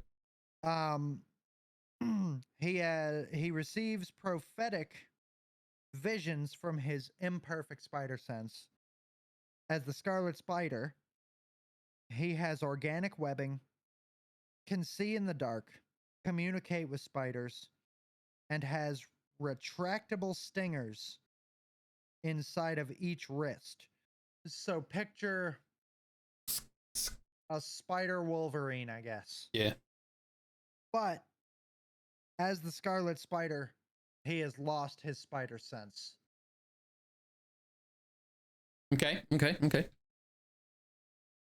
I have a speedster. Ooh. Is it Reverse Flash? It is not. Is it Zoom? It is not. Is it Godspeed? It is not. Is it Savitar? It also is not.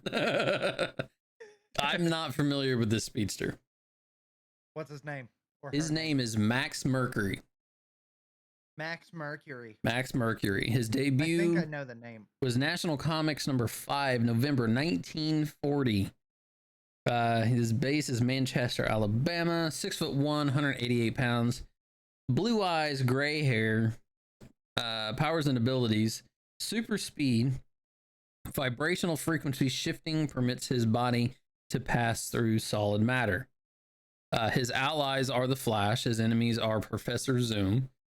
Okay. Max Mercury. Wow. Max. Murky. Murky. Murky Max. Is Murky Max, yeah. I'm just going to call him Max. For some reason, the MM is throwing me off. Max was imbued with power of the Speed Force as a member of the U.S. Cavalry in the 19th century, following a massacre of Native Americans. A dying shaman enchanted Max, granting him unlimited super speed and the ability to shift his molecules and pass through objects. Known over the years as Quicksilver, Windrunner, Whip Whirlwind, and the Zen Master of Speed, Max tried to penetrate the mysteries of the Speed Force many times.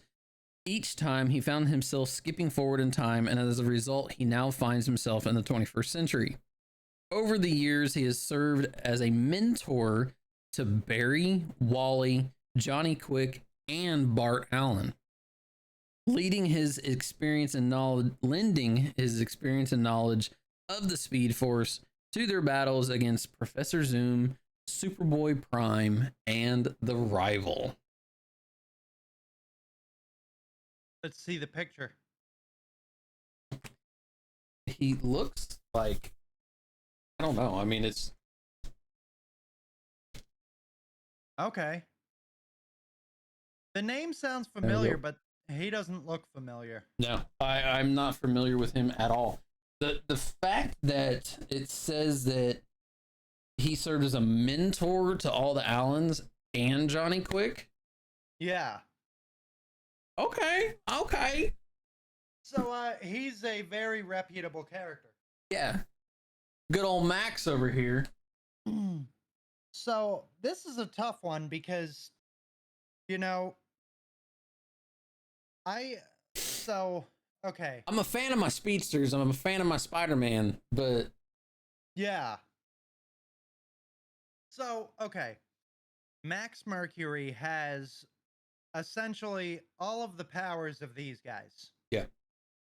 Reverse Flash, Barry Yeah. Allen. Yeah. You know, can vibrate his body to the point where he can pass through solid objects, much like Barry and Reverse Flash. Infinite speed, you know, he can Access to the most Speed likely, Force. yeah, tap into the Speed Force to get himself to go faster, to go through time. You know, it's a tough one though because And the fact that Kaine no longer has his spider sense as well. right. Like, that's the toss up for me. Like, But see, at the same time, I don't think his spider sense wouldn't be able to pick up on the fact of I don't think so either. A a speedster. speedster. Yeah. Because Kaine, you know, like all the other Spider-Mans who do have a form of spider sense, whether it be with prophotic visions, when Kaine had the ability of the spider sense, the warped, I would call it the warped spider sense.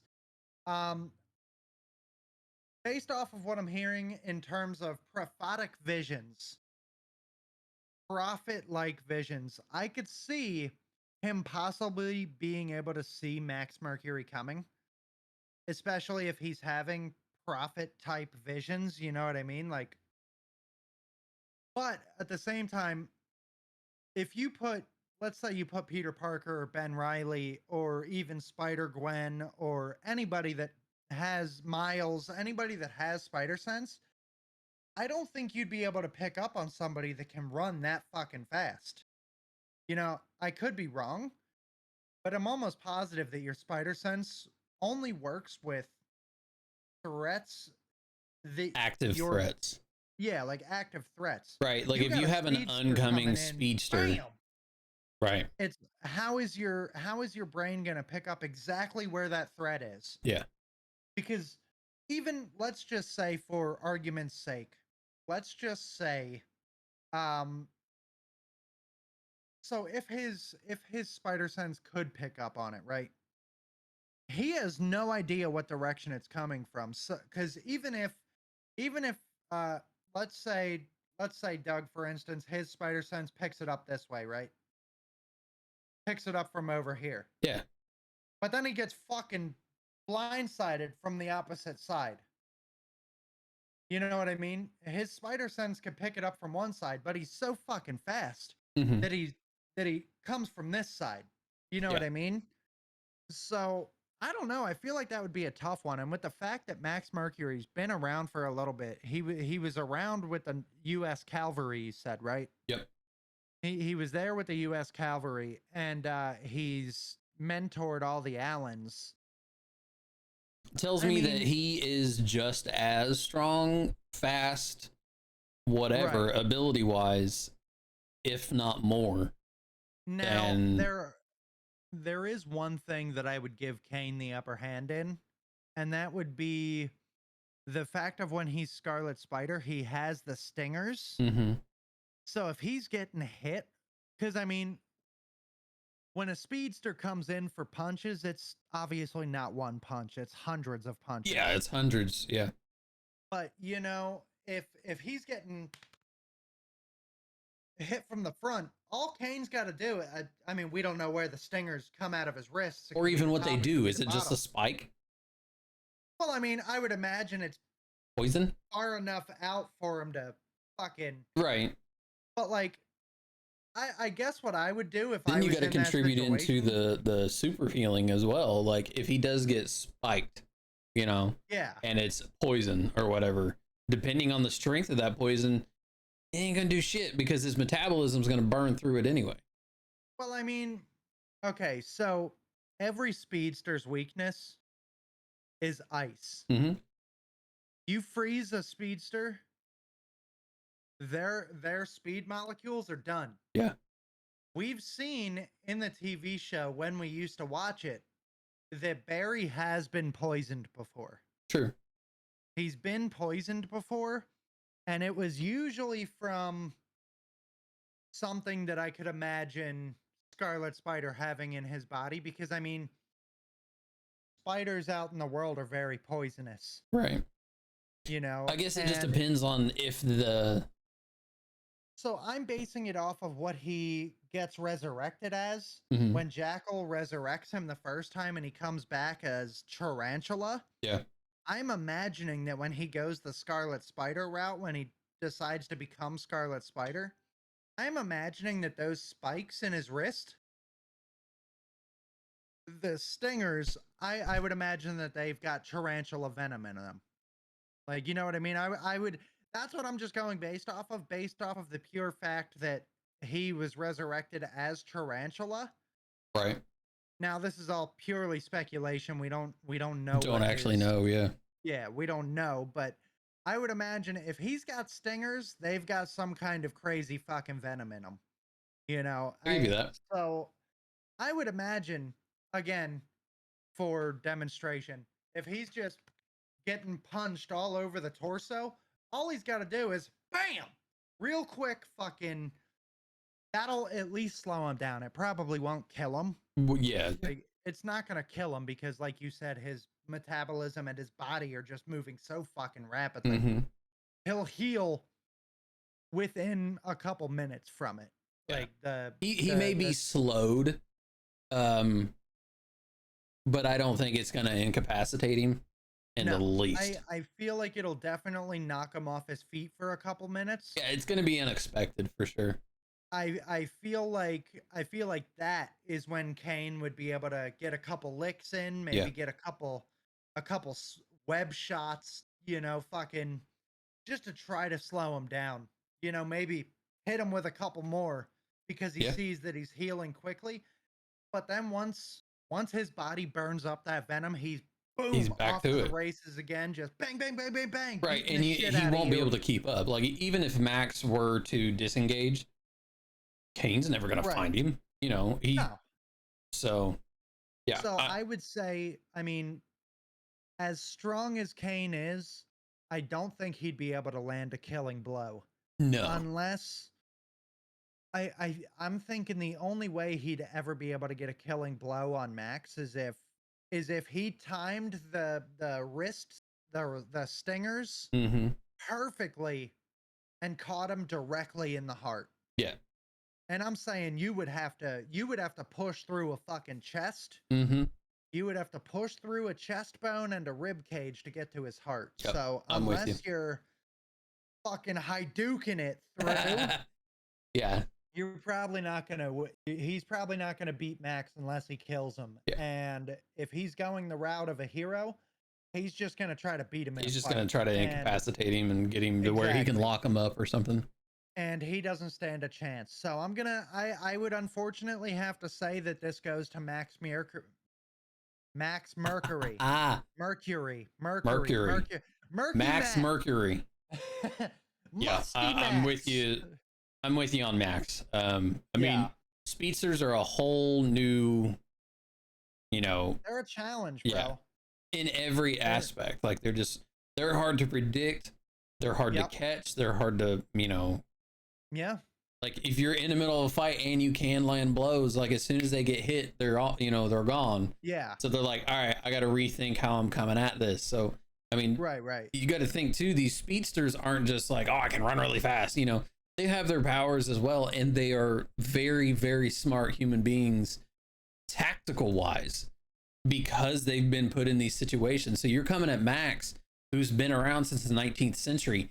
He's been there a minute. Yes, he may have been jumping time, but he has learned a lot about the Speed Force to be able to teach the other speedsters about it. So Max is a very intelligent person to begin with. Prior to Speed, he was an infantryman. So he knows what he's doing. So yes, he does. Yeah, I'm with you. I agree 100% that Max has got him, whether it's going to be to, incapacitate or kill. I think Max has got him. Right. Yeah. I'm leaning towards Max with this one. That's a good fight though. Yeah. I mean, if you really think about it, speedster abilities. If the spider sense was 100% intact and it's working all, he can sense that weird danger type situation, but I don't know, as far as a speedster goes, I don't know if the spider sense is fast enough. Right. We also don't know what leads to them fighting. Right.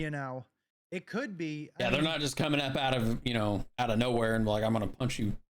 Right. Yeah. So like it could have been, it could start off with Kaine taking something the wrong way and he lands a couple shots before Max realizes that like, holy shit, I'm in danger. Yeah. So like, you never know. Yeah. But overall, I think Max would win this one. Yeah. Because of the Speed Force. I agree. 100%. There's a lot about the Speed Force we don't understand. Exactly. So. Exactly. I feel like it'd be a really good fight though. Yep. I'm going with Max. Yep. Going with Max on this one. Let us know what you think in the comments. Yeah, this was a good episode, man. We didn't get to talk about our childhoods yet again. But we'll do. We got plenty of time. This isn't something that I enjoy doing this. I enjoy talking about it. I enjoy informing people. So I maybe that's the first thing we do next time. Yeah, we'll talk about our childhood. Talk about our childhood with more of a dive into how we got into this beautiful world of comic books. Yeah. So I think that's gonna be it for us today. Thank you guys so much for tuning in. We will be available on Spotify, Google Podcasts, Amazon, and Facebook once I finally fucking upload them. Yep. Y'all are amazing. Thank you so much, and we will catch you in 2 weeks. Bye. Bye.